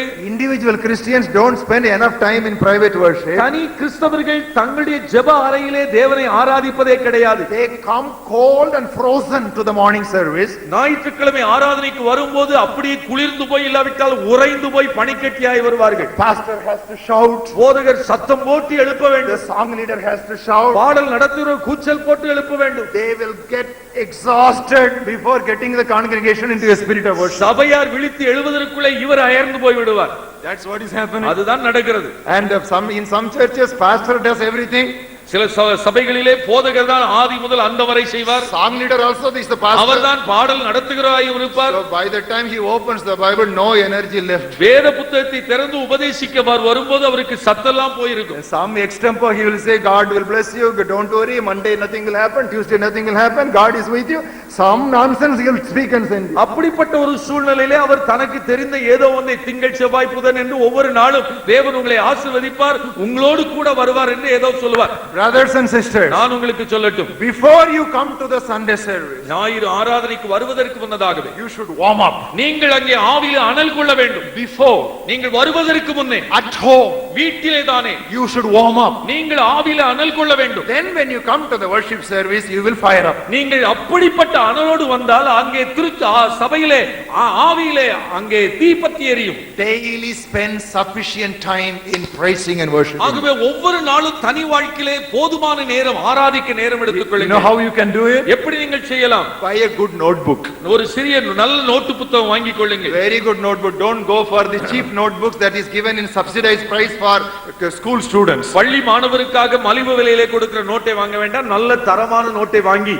This is a worship notebook, so buy a very costly notebook. அது ஆராதனை புத்தகம், ஆகவே நல்ல விலையுயர்ந்த நோட்டை வாங்கி. And as you daily meditate the Bible, வேதத்தை ஒவ்வொரு நாளும் வாசித்து தியானிக்கும் போது wherever you come across a character as an attribute of God, note it down. எந்த இடத்திலெல்லாம் தேவனை குறித்து ஒரு நாமம் சொல்லப்படுகிறதோ, நல்ல குணம் சொல்லப்படுகிறதோ, அதை அந்த நோட்டில் எழுதி வைத்துக் கொள்ளுங்கள். Keep on adding up. அதற்கு ஒவ்வொரு பேராய் சேர்த்துக் கொண்டே போங்கள். Use it regularly in your worship. அந்த ஆராதனை நீங்கள் தனிப்பட்ட முறையில் செய்யும் போது, ஆண்டவரே உம்மை ஆராதிக்கிறேன் என்று சொல்லி எடுத்து வாசியுங்கள். Otherwise in your worship there will be no subject matter. நீங்கள் அப்படி எழுதி வைத்து நீங்கள் அறிந்து நீங்கள் ஆராதிக்க விட்டால் ஆராதிப்பதற்கு வார்த்தையே You இருக்காது. simply say praise the Lord, hallelujah, hallelujah, praise the Lord, praise. No content. அப்படி இருப்பதினால் தான் இன்னைக்கு ஆராதனை சொன்னேன் அல்லேலூயா அல்லேலூயா ஸ்தோத்திரம் ஸ்தோத்திரம் ஸ்தோத்திரம் என்று சொல்லிக் கொண்டிருக்கோம். ஆண்டவரை பற்றி அதுல இல்லை. There is no content in it. ஆண்டவரை குறித்த கருத்து இல்லாமல் It இருக்கிறது. is very anemic. 100 times you say hallelujah, it is anemic நீங்கள் hallelujah. 100 முறை அல்லேலூயா சொன்னால் கூட அதிலே ஒரு பலன் இல்லாத ஒன்று. Because there is no content. ஏனென்றால் அதிலே சத்தில்லை, சத்தியமில்லை. So you extract the names of God and the attributes of God and the characteristics of God from the Bible, write it down in your notebook and use that notebook in your adoration. ஆகவே வேத புத்தகத்திலிருந்து தேவனுடைய நாமங்களை எடுத்து எழுதி, தேவனுடைய மகத்துவங்களை எடுத்து எழுதி, தேவனுடைய குணங்களை எடுத்து எழுதி, ஆண்டவரே நீர் இப்படி இருக்கிறீர் என்று சொல்லி அவரை ஆராதிப்பீர்களானால் அது சத்தியம். And whenever you walk across the roads, நீங்கள் தெருவிலே நடந்து போகும்போது, or when you go through the woods, இல்லாவிட்டால் காடுகளுக்குள்ளே நீங்கள் போனால், wherever you go, எங்கெல்லாம் நீங்கள் போகிறீர்களோ, look at the nature of God. இயற்கையை பாருங்கள், தேவன் சிருஷ்டித்தவைகள். You know what did the psalmist say? சங்கீதக்காரன் என்ன சொல்கிறான்? He looked into the sky. நான் வானத்தை அண்ணாந்து பார்க்கும்போது, You know what did he say? நான் என்ன சொல்கிறேன்? Heavens declare the glory of God. வானம் உம்முடைய மகிமையை சொல்லுகிறதப்பா. And there was a hymnologist. ஒரு பாடல் ஆசிரியர் இப்படி சொன்னார். You know what he said? என்ன சொல்லுகிறார்?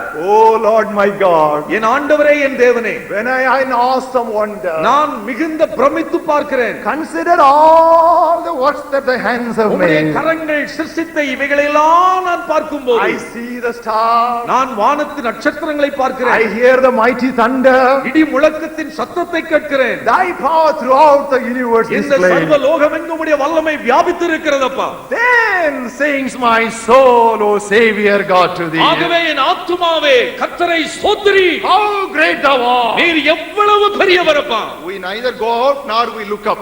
நாம் வெளியே போவதும் இல்லை, வானத்தை அண்ணாந்து பார்ப்பதும் இல்லை. You go out, look up, only then sings my soul. நீங்கள் வெளியே போய் வானத்தை அண்ணாந்து பார்த்தால் தான் ஆண்டவரை பார்த்து என் ஆத்துமாவே கர்த்தரை ஸ்தோத்திரி என்று சொல்ல முடியும். Whenever I feel very weak in worship, you know what I do?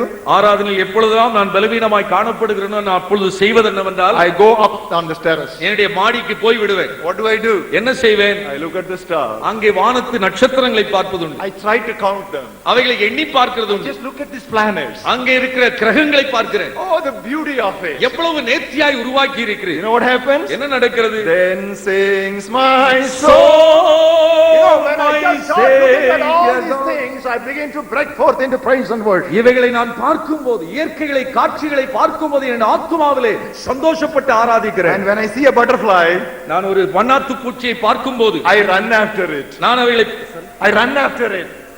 I run after it. அதற்கு பின்னால் ஓடுகிறேன். I catch it. நான் அதை பிடிக்க பார்க்கிறேன். I look at the colors. அதனுடைய வர்ணங்களை பார்க்கிறேன். Then sings my soul, my Savior God. Brothers and sisters, this is how we need to develop the spirit of worship. இப்படிப்பட்ட ஆராதனை நமக்கு இருக்குமானால் அதுதான் மிக அர்த்தமாயிருக்கும். You know what David says? சங்கீதக்காரன் என்ன சொல்லுகிறான்? 7 times a day I will praise you. ஒவ்வொரு நாளும் 7 முறை நான் உம்மை துதிக்கிறேன். 3 times a day I will pray to you. 3 வேளை உம்மிடத்தில் ஜெபிக்கிறேன். 7 times praise, 3 times prayer. 7 முறை துதிக்கிறேன், 3 முறை ஜெபிக்கிறேன். So what shall I do? ஆகவே என்ன செய்ய வேண்டும்? What shall we do? நாம் என்ன செய்ய வேண்டும்? If you pray for 1 hour, 1 மணி நேரம் ஜெபம் பண்ணினார், if you spend time in 1 hour with God, தேவனிடத்தில் 1 மணி நேரம் நீங்கள் ஜெபி இருந்தால் 70% you adore the Lord. 70% தேவனை ஆராதிக்க வேண்டும். Only 30% you ask anything from God. 30% நேரம் தான் தேவனிடத்தில் ஏதாவது கேட்க வேண்டும். How is the percentage? எப்படி சதமானம் பாருங்கள். 70 is to 30. 30. 70க்கு 30%. But what are we now doing? ஆனால் நாம் என்ன செய்வது என்னவென்றால் 95% asking only. 95% இதை தாரும் அதை தாரும் என்று கேட்டுக்கொண்டே இருப்பது. 95% asking only. 95% கேட்டுதான். No wonder we are paupers in our ஆகவே Christianity. வறுமையாய் நாம் வாடித் திரிவதிலே ஆச்சரியமே இல்லை. Hereafter, ஆகவே இது முதற்கொண்டு 70% worship God. 70% தேவனை ஆராதியுங்கள். 25-30% ask something. 20-25% தேவனிடத்தில் கேளுங்கள். Do not neglect individual worship. ஆகவே தனி வாழ்க்கையில் ஆராதனையை நீங்கள் விட்டுவிடாதீர்கள். ஆறாவதாக, Do not separate life from worship. ஆராதனையை விட்டு வாழ்க்கையை பிரிக்க வேண்டாம். Once again, திரும்ப நான் do சொல்கிறேன், not separate life from worship. வாழ்க்கையை ஆராதனையை விட்டு பிரிக்க கூடாது. You know that proverbial saying of a husband concerning his wife. ஒரு கணவன் தன்னுடைய மனைவியை குறித்து வழக்கமாய் சொன்ன ஒரு புகார் உங்களுக்கு தெரியும். She is an angel in the church but the devil in the kitchen. ஆலயத்திலே தூதர், ஆலயத்திலே தேவதையா இருக்கிறாள், வீட்டிலே வந்தால் பிசாசா இருக்கிறாள். This is true of most of us.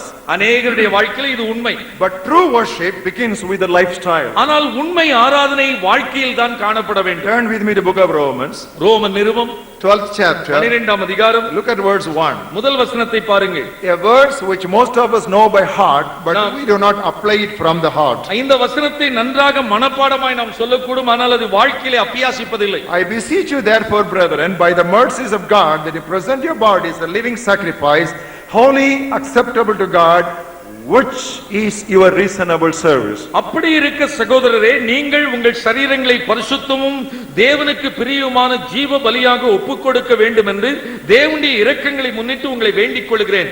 இதுவே நீங்கள் செய்யத்தக்க புத்தியுள்ள ஆராதனை. Unless the life is dedicated to God, what we say from our lips is meaningless before Him. நம்முடைய வாழ்க்கை தேவனுக்கு 100% அர்ப்பணிக்காவிட்டால் உதடுகளில் நாம் சொல்கிற துதி ஒரு பிரயோஜனம் இல்லை. What is meant by lifting up holy hands? பரிசுத்தமான கரங்களை உயர்த்தி என்று சொன்னால் என்ன அர்த்தம்? There should be no wrath, there should be no doubting. எந்த ஒரு கோபமும் தர்க்கமும் இல்லாமல் கைகளை உயர்த்த தெரியும். That is what is meant by holy hands. அதுதான் பரிசுத்த கரங்கள். So outward expressions must be because of our inward experience of God's holiness. நாம் வெளிப்படையாக சொல்லுகிற செய்கிற காரியங்கள் நம்முடைய உள்ளான வாழ்க்கையின் வெளிப்பாடாக இருக்க வேண்டும். What does the Bible say? வேதம் என்ன சொல்கிறது? Worship God in the beauty of holiness. பரிசுத்த அலங்காரத்துடனே கர்த்தரை தொழுது கொள்ளுங்கள். Recently while I was studying my Bible, சமீபத்தில் வேதத்தை நான் படித்துக் I was கொண்டிருக்கும்போது excited that this comes 3 times in the Bible. இந்த பதமானது வேதத்தில் 3 இடத்தில் வருகிறது. Worship God in the beauty of holiness. தேவனை பரிசுத்த அலங்காரத்துடனே தொழுது Worship கொள்ளுங்கள். God in the beauty of holiness. பரிசுத்த அலங்காரத்துடனே கர்த்தரை தொழுது Worship கொள்ளுங்கள். God in the beauty of holiness. பரிசுத்த அலங்காரத்துடனே கர்த்தரை தொழுது You கொள்ளுங்கள். can note down the references. நீங்கள் குறிப்பு வசனங்களை எழுதிக் கொள்ளலாம். 1 Chronicles 16:29, 1 நாளாகமம் 16:29, Psalm 29 and verse 2, சங்கீதம் 29:2,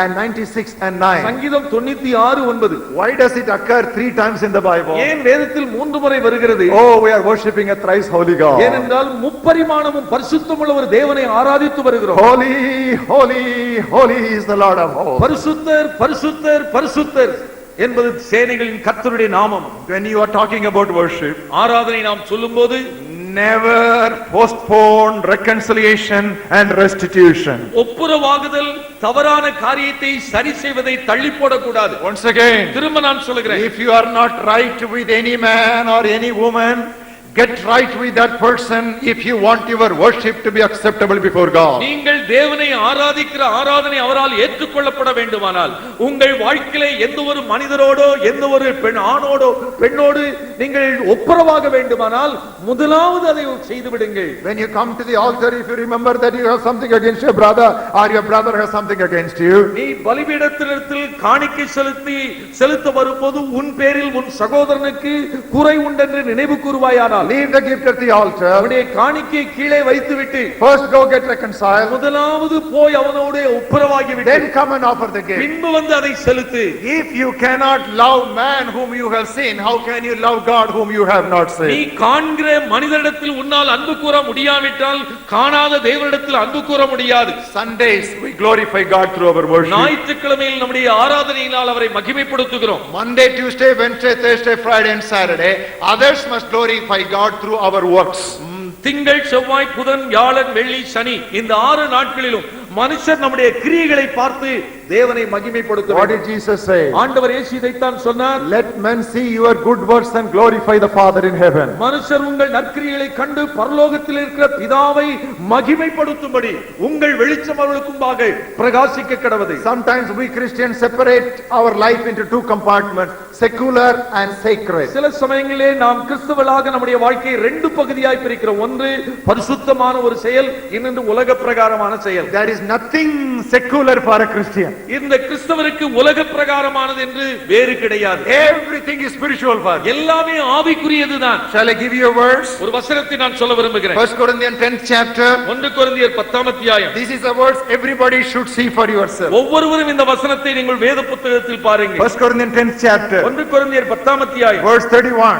31. Whether you eat or drink or whatever you do all to the glory of God. நீங்கள் புசித்தாலும் குடித்தாலும் எதை செய்தாலும் எல்லாவற்றையும் தேவனுடைய மகிமைக்கென்று செய்யுங்கள். Shall I say something? ஒன்று சொல்லட்டுமா? Whether you eat popcorn ஒருவேளை நீங்கள் பாப்கார்ன் ஒரு சோளப்பொரியை சாப்பிட்டாலும் or you drink Pepsi இல்லாவிட்டால் பெப்சியை குடித்தாலும் or you go to sleep, do everything in the glory of ஒருவேளை God. நீங்கள் தூங்க போனாலும் எதை செய்தாலும் தேவனுடைய நாம மகிமைக்காய் செய்யுங்கள். There is nothing that is secular for a Christian. ஆகவே இது ஆவிக்குரிய காரியம் அல்ல என்று சொல்வதற்கு கிறிஸ்துவுடைய வாழ்க்கையில் ஒன்றுமில்லை.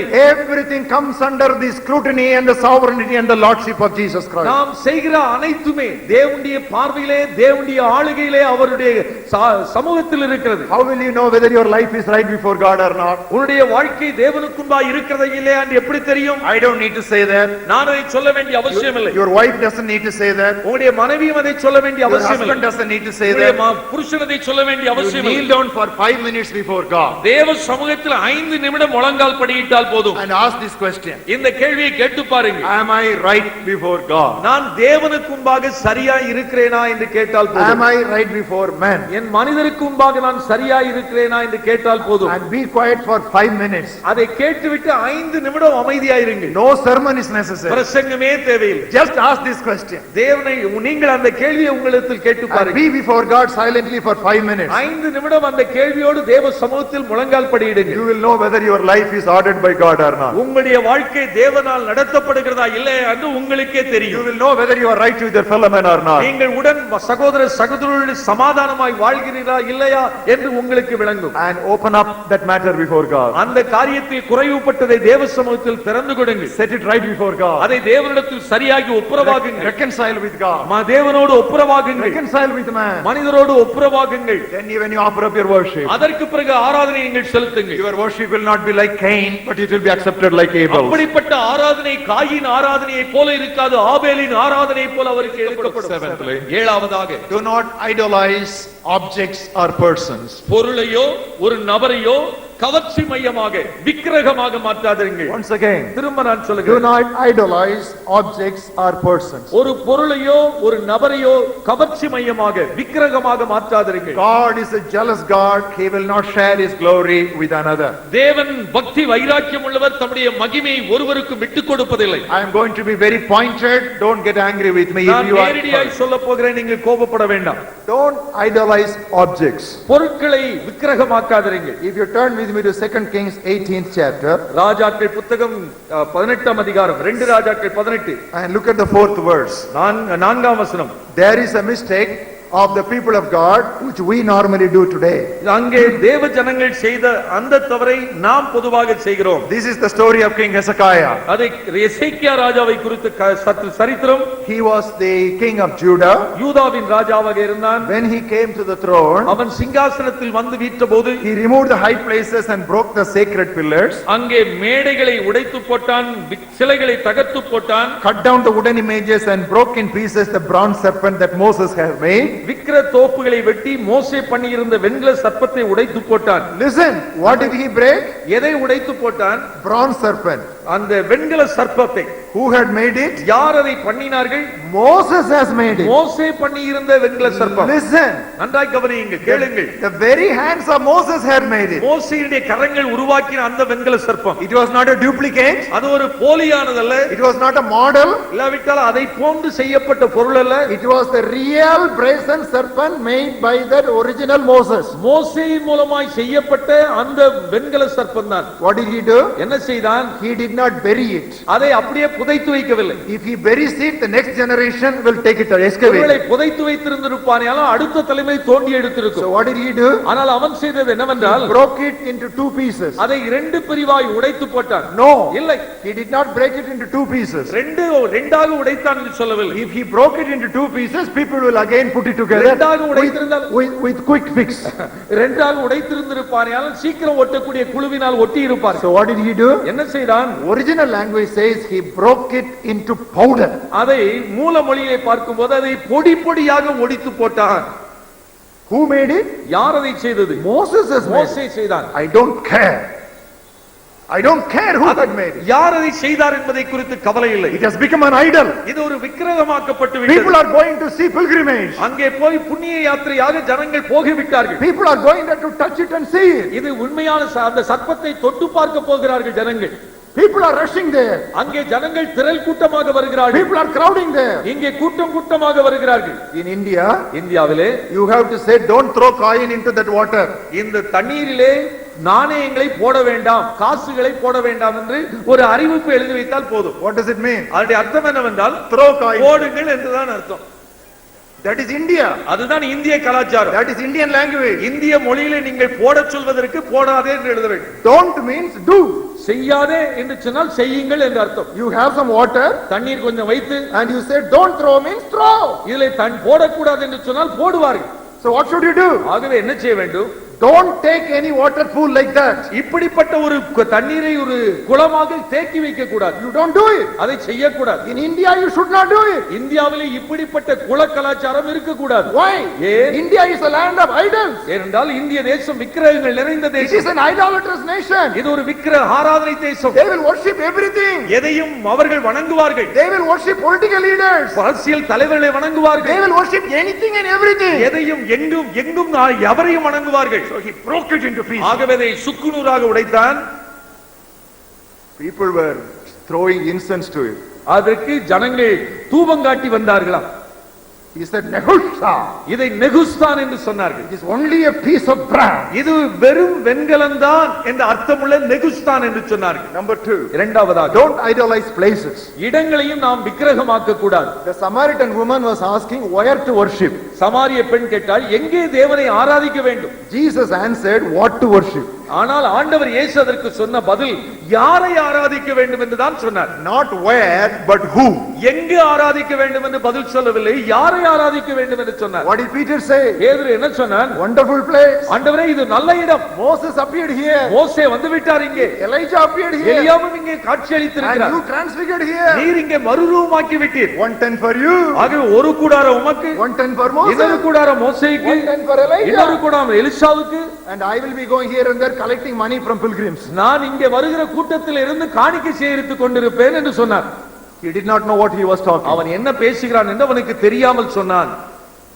The Holy Spirit came on the upper room. அந்த மேல் வீட்டறையில் பரிசுத்த ஆவியானவர் 120 பேர் இறங்கினார். What did they do? அவர்கள் என்ன செய்தார்கள்? Wonderful room. ஓ அருமையான இடம் இந்த Holy இடம். Spirit came. பரிசுத்த ஆவியானவர் நேரடியாக இறங்கி வந்த இடம். First time he came there. முதல் முறையாக இறங்கி வந்து நிரப்பின இடம். Shall we put up a shrine here? ஆகவே இங்கு ஒரு புண்ணிய ஸ்தலம் கட்டுவோம்.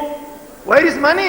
எங்கே இதற்கு பணம்? Lot of money. அதிக பணம் இருக்கிறது. Because people have sold their properties and put it at the apostles' feet. ஜனங்கள் எல்லாரும் தங்களுடைய ஆஸ்திகளை விற்று அப்போஸ்தலருடைய பாதத்தில் வைத்திருக்கிறார்கள். No contribution need to be raised. Our contributions have already come. இதற்காக காணிக்கை கொடுங்கள் என்று அப்பீல் கொடுக்க வேண்டிய அவசியம் இல்லை. அப்பீல் இல்லாமலே காணிக்கை அள்ளி கொட்டி இருக்கிறார்கள். We'll build a shrine there. ஆகவே ஒரு புண்ணிய ஸ்தலத்தை இந்த இடத்தில் கட்டுவோம். Did they do it? அப்படியா செய்தார்கள்?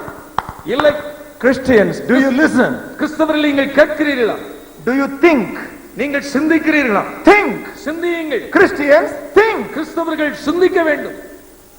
Don't idolize places. ஆகவே இடங்களை நாம் கவர்ச்சி மையமாக மாற்றக்கூடாது. Don't idolize buildings. கட்டிடங்களை கவர்ச்சி மையமாய் மாற்றக்கூடாது.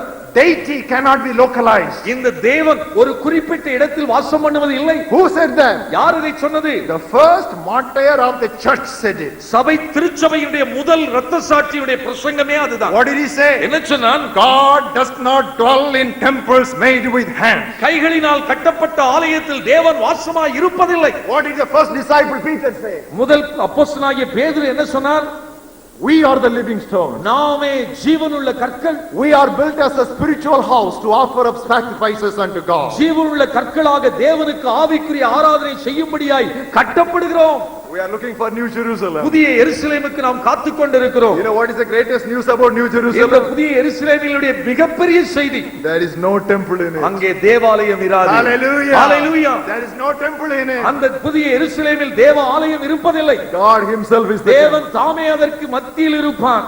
Don't idolize pictures. Number 4. நான்காவதாக எந்த ஒரு படத்தையும் விக்கிரகமாக மாற்றக்கூடாது. Don't idolize pictures.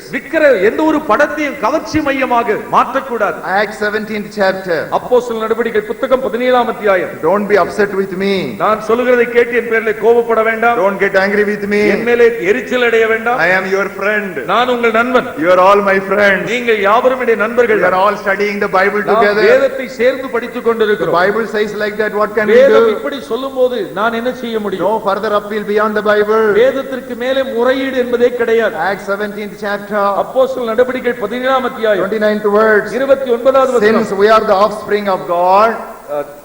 17:29. Since we are நாம் the தேவனுடைய சந்ததியாராய் இருக்க we ought not to think that the divine nature is like gold or silver or stone or something shaped by art and man's devising. மனுஷருடைய சித்திர வேலையினாலும் யுக்தியினாலும் உருவாக்கின பொன் வெள்ளி கல் இவைகளுக்கு தெய்வம் ஒப்பாயிருக்கும் என்று நாம் நினைக்கலாகாது.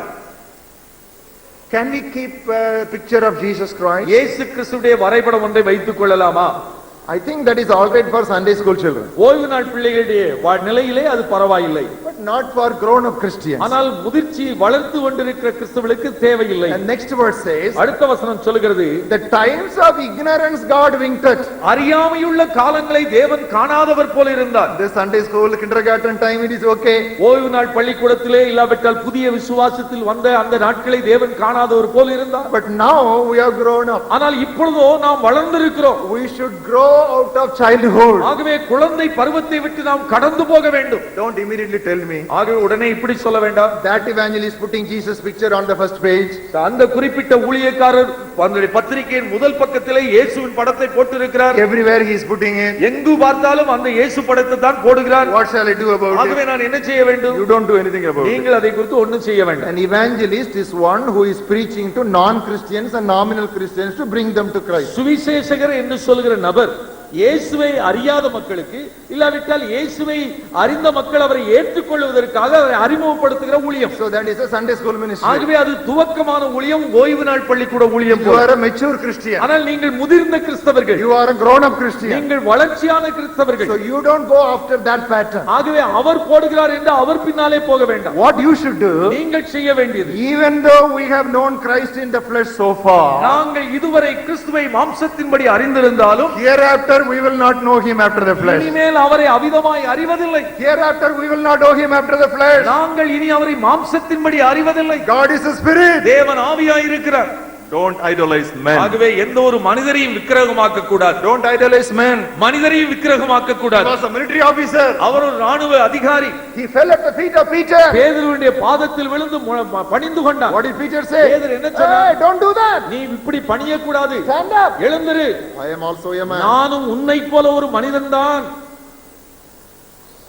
So beware of idolizing pictures, places, buildings and persons. ஆகவே வரைபடங்களை இல்லாவிட்டால் ஒரு குறிப்பிட்ட இடத்தை, ஒரு கட்டிடத்தை, ஒரு நபரை கவர்ச்சி மையமாக விக்கிரகமாக மாற்றாதபடி ஜாக்கிரதையா இருக்க வேண்டும். Eighthly, எட்டாவதாக, do not act disorderly. நீங்கள் ஒழுங்கற்று நடக்க கூடாது. Don't act disorderly in worship. ஆராதனை செய்யும் போது ஒழுங்கற்ற முறையில் நடந்து கொள்ளக்கூடாது. An oft repeated text to support freestyle worship is 2 Corinthians 3:17. விடுதலையோடு கூட தேவனை ஆராதிக்க வேண்டும் என்பதற்கு அடிக்கடி சொல்லப்படுகிற வசனம் 2 கொரிந்தியர் 3:17. The Lord is the Spirit. Where there is the Spirit of the Lord, there is liberty. கர்த்தரே ஆவியானவர், கர்த்தருடைய ஆவி எங்கேயோ அங்கே விடுதலை உண்டு. The Holy Spirit gives release in worship. பரிசுத்த ஆவியானவர் ஆராதனை செய்வதற்கு விடுதலை தருகிறார். That is true. அது உண்மை. But this verse does not speak about that. ஆனால் இந்த வசனம் அந்த ஒரு விடுதலையை சொல்லவில்லை. You know what it speaks about? இது எந்த விடுதலையை சொல்கிறது? If you look at verses 15 and 16. 15 16 வசனங்களை நீங்கள் கவனித்து பார்த்தால் Even to this day when Moses is read, a veil lies on their heart. மோசேயின் ஆகமங்கள் வாசிக்கப்படும் போது இந்நாள் வரைக்கும் முக்காடு அவர்கள் இருதயத்தின் மேல் இருக்கிறது. Nevertheless, when one turns to the Lord, the veil is taken away. ஆனால் கர்த்தரிடத்தில் மனம் திரும்பும்போது அந்த முக்காடு எடுபட்டு போகும். So what is spoken here is a deliverance from the law, liberty from the law. இங்கே சொல்லப்பட்டிருக்கிற விடுதலை நியாயப்பிரமாணத்தின் அடிமைத்தனத்திலிருந்து விடுதலை. It is not to do whatever you want in worship. ஆராதனை செய்யும்போது எதை வேண்டுமானாலும் செய்வதற்கான விடுதலை அல்ல அங்கே. No. இல்லை. You need to be properly and decently and orderly be behaving. நீங்கள் சரியான முறையில் கண்ணியமாக நாகரிகமாக நடந்து கொள்ள வேண்டும். ஆராதனை செய்யும்போது Sing aloud. சத்தமாய் பாட வேண்டும். Bible repeatedly says sing aloud. சத்தமாய் பாடுங்கள் என்று சொல்கிறது. But no Bible says sing fast. ஆனால் வேகமாக பாடுங்கள் என்று சொல்லவே இல்லை. There's a lot of difference. வித்தியாசம் இருக்கு. Sing aloud. சத்தமாய் பாடுங்கள். But it doesn't say sing fast. வேகமாய் பாடுங்கள் என்று துரித கதியில் பாட சொல்லவே இல்லை. That is paganism. அது அஞ்ஞான மார்க்கத்தின் முறை. Shout. நீங்கள் ஆர்ப்பரியுங்கள். Shout. ஆர்ப்பரியுங்கள். But don't scream. ஆனால் கூச்சலிடாதீர்கள். That's a good translation. Very good translation. Shout. ஆர்ப்பரியுங்கள். But don't scream. ஆனால் கூச்சலிடாதீர்கள். Nowadays, in some revival meetings, there are animal sounds. ஆனால் இந்த நாட்களில் சில எழுப்புதல் கூட்டத்தில் மிருகத்தை போல கூட கூச்சல் போடுகிறார்கள். Barking, அங்கே நாயை போல குரைக்குது, roaring, சிங்கத்தை போல உருமுவது, hissing. பாம்பை போல ஊர்ந்து செல்வது. I prophesy next stinging. ஒருவேளை அடுத்த Stinging. ஒருவேளை கொட்டுதல், Or it will be biting. இல்லாவிட்டால் கடித்தல். I think in our revival meetings we'll have to put boards, beware of dogs and cobras. நம்முடைய எழுப்புதல் கூட்டங்களில் நாய்களை குறித்தும் பாம்புகளை குறித்தும் ஜாக்கிரதையாயிருங்கள் என்று அறிவிப்பு கொடுக்க வேண்டியது I வரலாம். am not joking. வேடிக்கைக்காக அல்ல சொல்வது. A book has come out from America. அமெரிக்காவிலிருந்து ஒரு புத்தகம் வந்திருக்கிறது. By the way, I want to tell you, all that comes from the West need not be the best. மேலை நாட்டிலிருந்து வருகிறது எல்லாமே நல்லது என்று நான் சொல்ல முடியாது. There is a book that has come from States. அமெரிக்காவிலிருந்து ஒரு புத்தகம் சமீபத்தில் So வந்திருக்கிறது. what is the title of the book? அந்த புத்தகத்தினுடைய பெயர் என்னவென்றால் Animal Sounds of the Holy Spirit. பரிசுத்த ஆவியானவர் கொடுக்கிற மிருகங்களின் சத்தம். Christians, கிறிஸ்தவர்களே, where are we நாம் going? எங்கே போய்க் கொண்டிருக்கிறோம்? Where are we going? நாம் எங்கே போய்க் கொண்டிருக்கிறோம்? Barking and roaring and hissing. நாம் நாய்களை போல குரைத்தல், சிங்கத்தை போல கர்ஜித்தல், பாம்பை போல சத்தமிடுதல் போன்றவைகள் எல்லாம் சரியானது அல்ல. When it is roaring, you say Lion of Judah is roaring. இப்படி கர்ச்சனை வந்தால் யூதா சிங்கம் எனக்குள்ளிருந்து கர்ச்சிக்கிறார் என்று சொல்கிறார்கள். And when you are barking, is it dog from Samaria? ஒருவேளை நாய் போல குரைத்தல் சமாரியால இருக்கு நாயா குரைத்தது இல்லை. Beat drums. நாம் ட்ரம் அடித்து பாடலாம். But don't beat drums too fast to lead people to frenzy.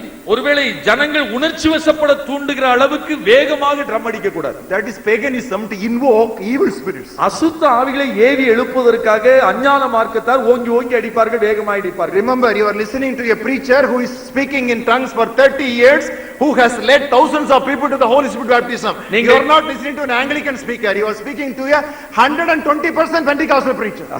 நான் பரிசுத்த ஆவியை பெறாத இல்லாவிட்டால் ஆங்கிலிக்கன் திருச்சபையில் இருந்த பாரம்பரிய ஒரு பிரசங்கியாராக அல்ல, பரிசுத்தாவின் அபிஷேகத்தை பெற்று 30 ஆண்டுகளுக்கு மேலாக அந்நிய பாஷையிலே பேசிக்கொண்டு ஆயிரக்கணக்கான இளைஞர்களை பரிசுத்தாவின் அபிஷேகத்துக்குள்ளே நடத்தி கொண்டிருக்கிற ஒரு ஊழியக்காரனாக நான் இவைகளை சொல்கிறேன். Many things I understand, but one thing I don't understand. அநேக காரியம் எனக்கு விளங்குகிறது, ஆனால் ஒன்று புரியவில்லை. When there are 5 stanzas in a ஒரு song, பாடலில் 5 பல்லவி இருக்குது வைத்துக் கொள்ளுங்கள். I don't understand why the last 2 stanzas should be sung 3 times fastly. அந்த 5 பல்லவி இருக்கிற பாடலே கடைசி 2 பல்லவி மட்டும்தான் ஏன் திரும்ப திரும்ப அது வேகமாக பாட வேண்டும்? This is one thing I have not understood.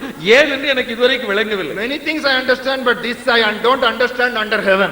பரலோகத்திற்கு கீழே எனக்கு புரியாத புதிர் பல இருக்கிறது, அதிலே இது ஒன்று முக்கியமானது. Beware of paganistic practices to lead people into some kind of frenzy. இப்படிப்பட்ட உணர்ச்சி வசப்பட்டு இல்லாவிட்டால் மக்களை நடத்துவதற்காக இந்த வேகமாக அஞ்ஞான மார்க்க முறைகளை கையாளக்கூடாது. Clap, கைகளை தட்ட வேண்டும், but be rhythmic.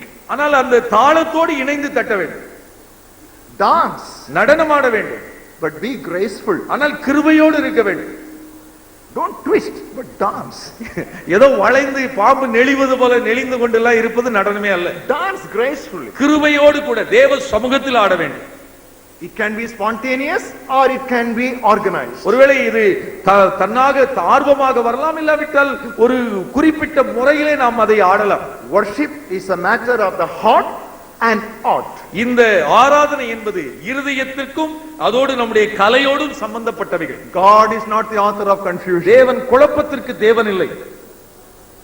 Don't try to feel the presence of God, know the presence of God. தேவ பிரசன்னத்தை உணர்கிறேன் என்று சொல்ல வேண்டாம், தேவன் இருக்கிறார் என்ற அறிவோடு ஆராதிக்க வேண்டும். Where 2 or 3 are gathered together, எங்கே 2-3 பேர்கள் அவருடைய நாமத்தினால் கூடி இருக்கிறார்களோ I will come there. நான் அங்கே வருவேன் என்று சொன்னாரா? Did he say that? அப்படியா? No. இல்லை. He did not say, I will come there. நீங்கள் கூடி வரும்போது நான் வருவேன் என்று அவர் சொல்லவே இல்லை. What did he say? அவர் என்ன சொன்னார்? I am there. நான் இருக்கிறேன் என்று சொன்னார்.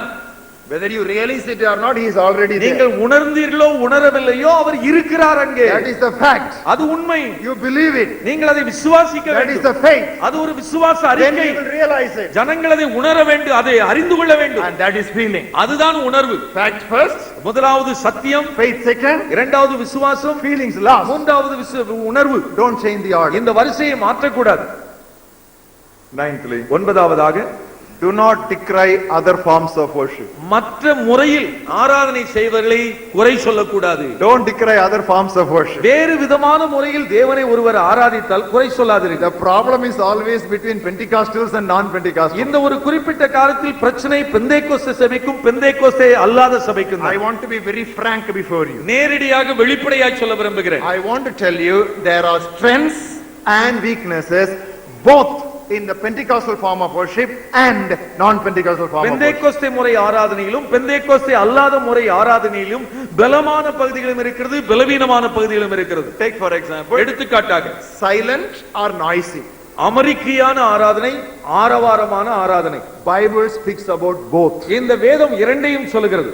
Turn with me to Psalm 46 சங்கீதம் 46 and look at verse 10. 10வது வசனம் பாருங்கள். Psalm 46 and verse 10. சங்கீதம் 46:10. Those who are recording, they give me a signal that the time is already up. நேரமாகிவிட்டு என்று பதிவு செய்கிறோர் சொல்லிவிட்டார்கள். Be still and know that I am God. நீங்கள் அமர்ந்திருந்து நானே தேவன் என்று அறிந்து கொள்ளுங்கள். What is this? என்ன சொல்கிறது? This is silent Anglican worship. இது அமெரிக்கையாக அமைதியாய் ஆங்கிலிக்கன் முறையிலே ஆராதனை செய்தது. But don't stop there. அதோடு நின்று விட வேண்டாம். Come to Psalm 47. 47க்கு வாருங்கள். Look at verse 1. முதல் வசனத்தை பாருங்கள். Oh, clap your hands, all you people. சகல ஜனங்களை கைகட்டுங்கள். Shout to God with a voice of triumph. தேவனுக்கு முன்பாக கம்பீர சத்தமாய் ஆர்ப்பரியுங்கள். What does it mean? என்ன அர்த்தம்? Be silent அமைதியாய் அமெரிக்கையாய் ஆராதனை செய்யுங்கள். and be shouting also. அதோடு ஆர்ப்பாட்டத்தோடு செய்யுங்கள். There is a time to be silent and there is a time to shout aloud. அமைதியாய் இருக்க ஒரு நேரம் உண்டு, ஆரவாரம் செய்வதற்கு ஒரு சமயம் உண்டு. Secondly, இரண்டாவதாக liturgical worship or free worship. ஜெப புத்தகத்தின் ஆராதனை, இன்னொன்று விடுதலையான ஆராதனை. Liturgical worship have lots of subjects covered in them. புத்தகத்தை வைத்துக்கொண்டு ஆராதனை செய்யும் போது அதிலே அநேக கருத்துக்கள், சத்தியங்கள், ஆழமான உண்மைகள் உண்டு. But free worship, விடுதலை ஆராதனையில் there is spontaneity and creativity. தன்னார்வமாக நாம் புதிய விதத்தில் சிருஷ்டியை நாம் சிருஷ்டிப்போடு ஆராதிப்பது. Which is better? எது நல்லது? I will tell you. நான் உங்களுக்கு சொல்கிறேன். Liturgical worship is better than free worship. இந்த புத்தக ஆராதனை என்பது இந்த விடுதலை ஆராதனையை விட சிறந்தது. And free worship is better than liturgical worship. இந்த விடுதலை ஆராதனை இந்த புத்தக ஆராதனையை விட மேன்மையானது. Now you got the message. விளங்கிக் கொண்டீர்கள். We need both. இந்த இரண்டுமே நமக்கு தேவை. Because both have got strength and weakness. ஏனென்றால் இந்த இரண்டிலும் ஒரு பலம் இருக்கிறது, ஒரு பலவீனம் இருக்கிறது. Hymns and choruses. இந்த பல்லவிகள், பாடல்கள், பாமாலைகள், பல்லவிகள் இல்லாவிட்டால் எழுப்புதல் பாடல்கள். What are the difference? இந்த இரண்டுக்கும் என்ன வித்தியாசம்? Traditional hymns have depth. பாரம்பரிய பாடல்கள், கீர்த்தனைகளிலே ஆழமான கருத்துக்கள் இருக்கிறது. But contemporary choruses have relevance. ஆனால் இக்காலத்தின் எழுப்புதல் பாடல்கள் இந்த காலத்திற்கு ஏற்றதா இருக்கிறது. Both are necessary. ஆனால் இந்த இரண்டும் ஒன்றுக்கொன்று அவசியமானது. Theology came to us from generation to generation through hymns. இந்த இறையியல் தத்துவம் என்பது தலைமுறை தலைமுறையாக இந்த கீர்த்தனைகள் ஞான பாட்டுகள் மூலமாய் நமக்கு கிடைத்தது. So keep them. ஆகவே இதை வைத்துக் கொள்ள Let வேண்டும். us continue to sing them. இதை பாடவும் வேண்டும். I will give you a balance. இதற்கு சமநிலைப்படுத்தி ஒரு ஆலோசனை. Ephesians 5:19. எபேசியர் 5:19 பாருங்கள். Because there are a lot of CSA Christians here அநேக சிஎஸ்ஐ கிறிஸ்தவர்கள் வந்திருக்கிறீர்கள். and there are Pentecostal Christians here Pentecost சபை கிறிஸ்தவர்களும் இருக்கிறீர்கள். and there are people between CSA and Pentecostal. ரெண்டு கெட்டானா இருக்கிறவர்களும் உண்டு. So I have a message for all of you here. ஆகவே எல்லாருக்கும் பெரிய செய்தி உண்டு. Ephesians 5th chapter 19. எபேசியர் 5:19. Don't think I am compromising, I am simply correcting. ஏதோ ஒத்து போகிறேன்னு சொல்ல வேண்டாம், உங்களுக்கு இந்த ஆலோசனையை சொல்லுகிறேன். Ephesians 5:19. எபேசியர் 5:19. What should you do? Use நீங்கள் என்ன செய்ய வேண்டும்? பயன்படுத்துவதற்கு ஆராதனைக்கு psalms, சங்கீதங்கள், hymns, கீர்த்தனைகள், spiritual songs. ஞான பாட்டுகள், இல்லாவிட்டால் எழுப்புதல் பாட்டுகள். All three are necessary. மூன்று அவசியமானது. One is psalms. ஒன்று சங்கீதம். That's why I say Anglican worship. அதைத்தான் ஆங்கிலிக்கன் ஆராதனை என்று சொல்லுகிறேன். All the psalms the Anglicans will sing with tune. இந்த ஆங்கிலிக்கன் சபையை சேர்ந்தவர்கள் ஒரு குறிப்பிட்ட ராகத்தோடு பாடுவார்கள். All the psalms they will sing. எல்லா பாடலையும் அந்த ராகம் கொடுத்தால் பாடி விடுவார்கள். I love it. நான் அதை நேசிக்கிறேன். So when I come to Pentecostal church, I miss it. நான் அதை பெந்தேகோஸ்தே சபையில் வரும்போது காண்பதில்லை. Because they don't sing psalms to tune. ஏனென்றால் அந்த ராகத்திற்கு ஏற்ற பாடலா இருக்காது. Maybe it is a reaction, I don't know, but they don't sing. அங்கே பாடினால் ஆகவே இங்கே பாட மாட்டேன் என்று எதிர்மறையா இருக்கலாம். Whatever it is, எதுவா இருந்தாலும் we should have psalms. நமக்கு பாடல்கள், அதாவது கீர்த்தனைகள் இருக்க வேண்டும். We should sing them with melody. அதை நல்ல இசையோடு பாட வேண்டும். Number 2, இரண்டாவது, there should be hymns. அங்கே கீர்த்தனைகள் என்பது இருக்கிறது. Hymns and lyrics. கீர்த்தனை இல்லாவிட்டால் பாமாலைகள். So both are very necessary. இந்த இரண்டும் அவசியமானவை. Very rich in content. அவைகள் ஆவிக்குரிய அர்த்தம் உள்ளவைகள். And thirdly, மூன்றாவதாக spiritual songs. ஆவிக்குரிய பாடல்கள், ஞான பாட்டுகள். Father Berkman songs. Father Bergmans பாடல்கள். And all these songs, which are coming up. இப்பொழுது நம்முடைய சபைகளிலே பாடப்படுகிற பாடல்கள். All these are necessary. இவைகள் எல்லாம் அவசியமானவைகள். Psalms and hymns and spiritual songs. சங்கீதங்கள், கீர்த்தனைகள், ஞான பாட்டுகள். All these are necessary. இவை எல்லாம் நமக்கு அவசியம். So my dear CSI friends, ஆகவே அருமை சிஎஸ்ஐ நண்பர்களே, don't blame the Pentecostals ஆகவே பெந்தேகோஸ்தே சபையை குற்றம் சொல்ல வேண்டாம். because they are shouting. அவர்கள் சத்தம் போட்டு பாடுகிறார்கள். Please join them. அவர்களை சேர்ந்து கொள்ளுங்கள். You also learn some shouting. நீங்களும் நன்றாக சத்தம் போட்டு பாட கற்றுக்கொள்ளுங்கள். Dear Pentecostal friends, பெந்தேகோஸ்தே நண்பர்கள், please don't blame the CSI people CSI மக்களை நீங்கள் குற்றம் சொல்ல வேண்டாம். because they are very silent. அவர்கள் அமைதியாய் ஆராதனை செய்கிறபடியினால் You join them நீங்களும் அவர்களை அவ்வப்போது பாருங்கள். because sometimes you are too noisy, you need some silence. சில சமயங்களில் நீங்கள் அதிகமாய் ஆரப்பாரம் செய்து அமைதியை இழந்து போகிறீர்கள். போய் பாருங்கள். We need each other. இருவரும் தேவை. Oh, we need each other. ஒவ்வொருவர் தேவை. Brothers and sisters, சகோதர சகோதரிகள், the Bible has got space for all these people. எல்லா மக்களுக்குரிய விசுவாசத்தை கொடுக்கிறதா இருக்கிறது, The இடம் Bible- இருக்கிறது. God says தேவன் God சொல்லுகிறார், is a spirit, தேவன் ஆவியாய் and இருக்கிறார். those who worship him worship in அவரை- spirit and in truth. அவரை ஆராதிக்கிறவர்கள் ஆவியோடும் உண்மையோடும் ஆராதிக்க வேண்டும். Tenthly and lastly, பத்தாவது கடைசியாக, don't ignore the other side of worship. ஆராதனை அடுத்த பக்கத்தை விட்டு விடாதீர்கள். Praising God is only one side of worship. தேவனை ஆராதிப்பது என்பது ஒரு பக்கம் தான் வாழ்க்கை. There is other side also. இன்னொரு வாழ்க்கை இருக்கிறது. What are the other என்ன side? வாழ்க்கை அது? If you turn with me to Hebrews 13th chapter, எபிரேயர் 13ஆம் அதிகாரத்தை கவனித்தால் we will look at verses 15 and 16. 15-16 வசனங்கள். A very familiar passage which I often quote. I want you to look at it right now. நாம் அறிந்த வசனம், அடிக்கடி நான் சொல்லி இருக்கிறேன், நீங்கள் இதை கவனித்து பாருங்கள். 15-16 of Hebrews 13. எபிரேயர் 13-15-16. By him let us continually offer the sacrifice of praise to God. அவருடைய நாமத்தை துதிக்கும் உதடுகளின் கனியாகிய ஸ்தோத்திர பலியை அவர் மூலமாய் எப்பொழுதும் தேவனுக்கு செலுத்த கடவோம். Don't stop there. அதோடு நின்று விட வேண்டாம். 16th verse says, 16ஆம் வசனம் சொல்லுகிறது, but அன்றியும் ஆனாலும் do not forget to do good to share with such sacrifices God is well pleased. நன்மை செய்யவும் தானதரமும் பண்ணவும் மனவாரதங்கள் இப்படிப்பட்ட தேவன் பிரியமாயிருக்கிறார். As we give worship to God, தேவனை நாம் ஆராதிக்கும் போதே we should not forget those who are in need and poverty. தேவை நிறைந்த வறுமையில் இருக்கிற ஏழை எளிய மக்களை மறந்து விடக்கூடாது. Give your extravagant offering unto God. தேவனுக்கு உதாரத்துவமாய் ஆராதனை செலுத்தும் போது, And when you suffer illegally, unlawfully, தேவையில்லாமல் அனாவசியமாய் ஒருவங்களை குற்றப்படுத்தி பாடுகள் படுத்தினார், take the reproach very patiently. அந்த ஒரு நிந்தையை நீங்கள் பொறுமையாய் சகியுங்கள். By them he is blasphemed, அவர்களினால் தேவன் தூஷிக்கப்படுகிறார், but by you he is blessed and ஆனால் glorified. பாடுபடுகிற உங்கள் மூலமாய் அவர் துதிக்கப்படுகிறார். I want to conclude this talk with what Bishop William Temple said. William temple என்ற பிஷப் அவர்கள் சொன்ன ஒரு வார்த்தையை சொல்லி முடிக்க விரும்புகிறேன். True worship உண்மை ஆராதனை It will quicken the conscience by the holiness of God. தேவனுடைய பரிசுத்தத்தை கொண்டு நம்முடைய மனசாட்சியை உயிர்ப்பிக்கும். It will quicken our conscience by the holiness of God. தேவனுடைய பரிசுத்தத்தை கொண்டு நம்முடைய மனசாட்சியை உயிர்ப்பிக்கும். It will feed our mind with the truth of God. தேவ சத்தியத்தினால் நம்முடைய மனதை நிறைக்கும். It will feed our mind to the truth of God. தேவ சத்தியத்தினால் நம்முடைய மனதை நிரப்பும்.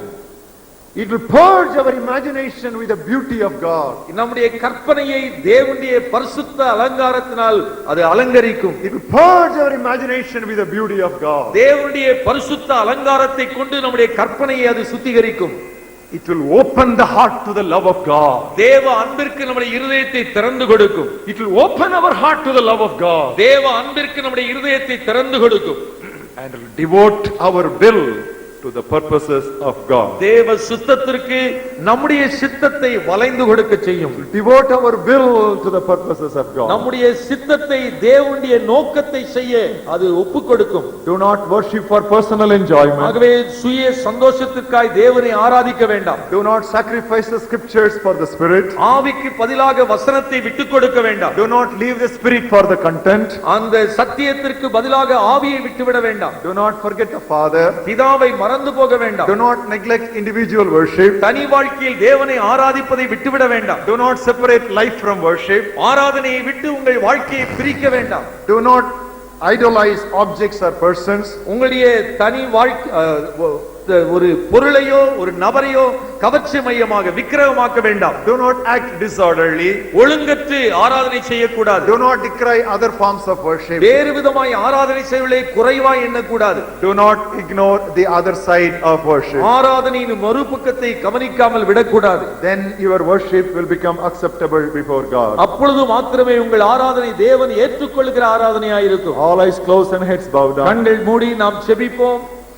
Gracious Heavenly Father, கிருபை நிறைந்த பரலோக பிதாவே, we thank you that you receive worship from us. நீர் எங்களிடத்திலிருந்து ஆராதனையை பெற்றுக்கொள்கிறவர், ஆகவே உம்மை துதிக்கிறோம். Thank you for all the lessons that you have learnt about worship tonight. இன்று ராத்திரி ஆராதனை குறித்து கற்றுக்கொண்ட பாடங்களுக்காக நன்றி. Make our worship truly acceptable to you. எங்க ஆராதனை ஆண்டவரே உம்மால் ஏற்றுக்கொள்ளக்கூடியதாய் நீர் மாற்றும். Thank you for your presence that was so very real throughout this meditation. இந்த தியானத்தின் போது உம்முடைய பிரசன்னம் எங்களோடு கூட இருந்ததற்காக நன்றி. As we get back to our respective places, எங்கள் சொந்த இடங்களுக்கு திரும்பி செல்லும்போது and as we apply these corrections in our worship practices, இந்த ஆராதனையினுடைய திருத்தங்களை எங்கள் வாழ்க்கையில் நாங்கள் அதை அபியாசிக்கும் போது receive all the glory, நீரே கன மகிமை ஏற்றுக்கொள்ளும். receive all the honor, எல்லா மகிமையை நீர் எடுத்துக்கொள்ளும். receive all the praise, எல்லா துதியை நீர் எடுத்துக்கொள்ளும். because you alone are worthy. ஏனென்றால் நீர் ஒருவரே அதற்கு பாத்திரர். In Jesus' name we offer. இயேசு கிறிஸ்துவின் நாமத்தில் மன்றாடுகிறோம் நல்ல பிதாவே. Amen.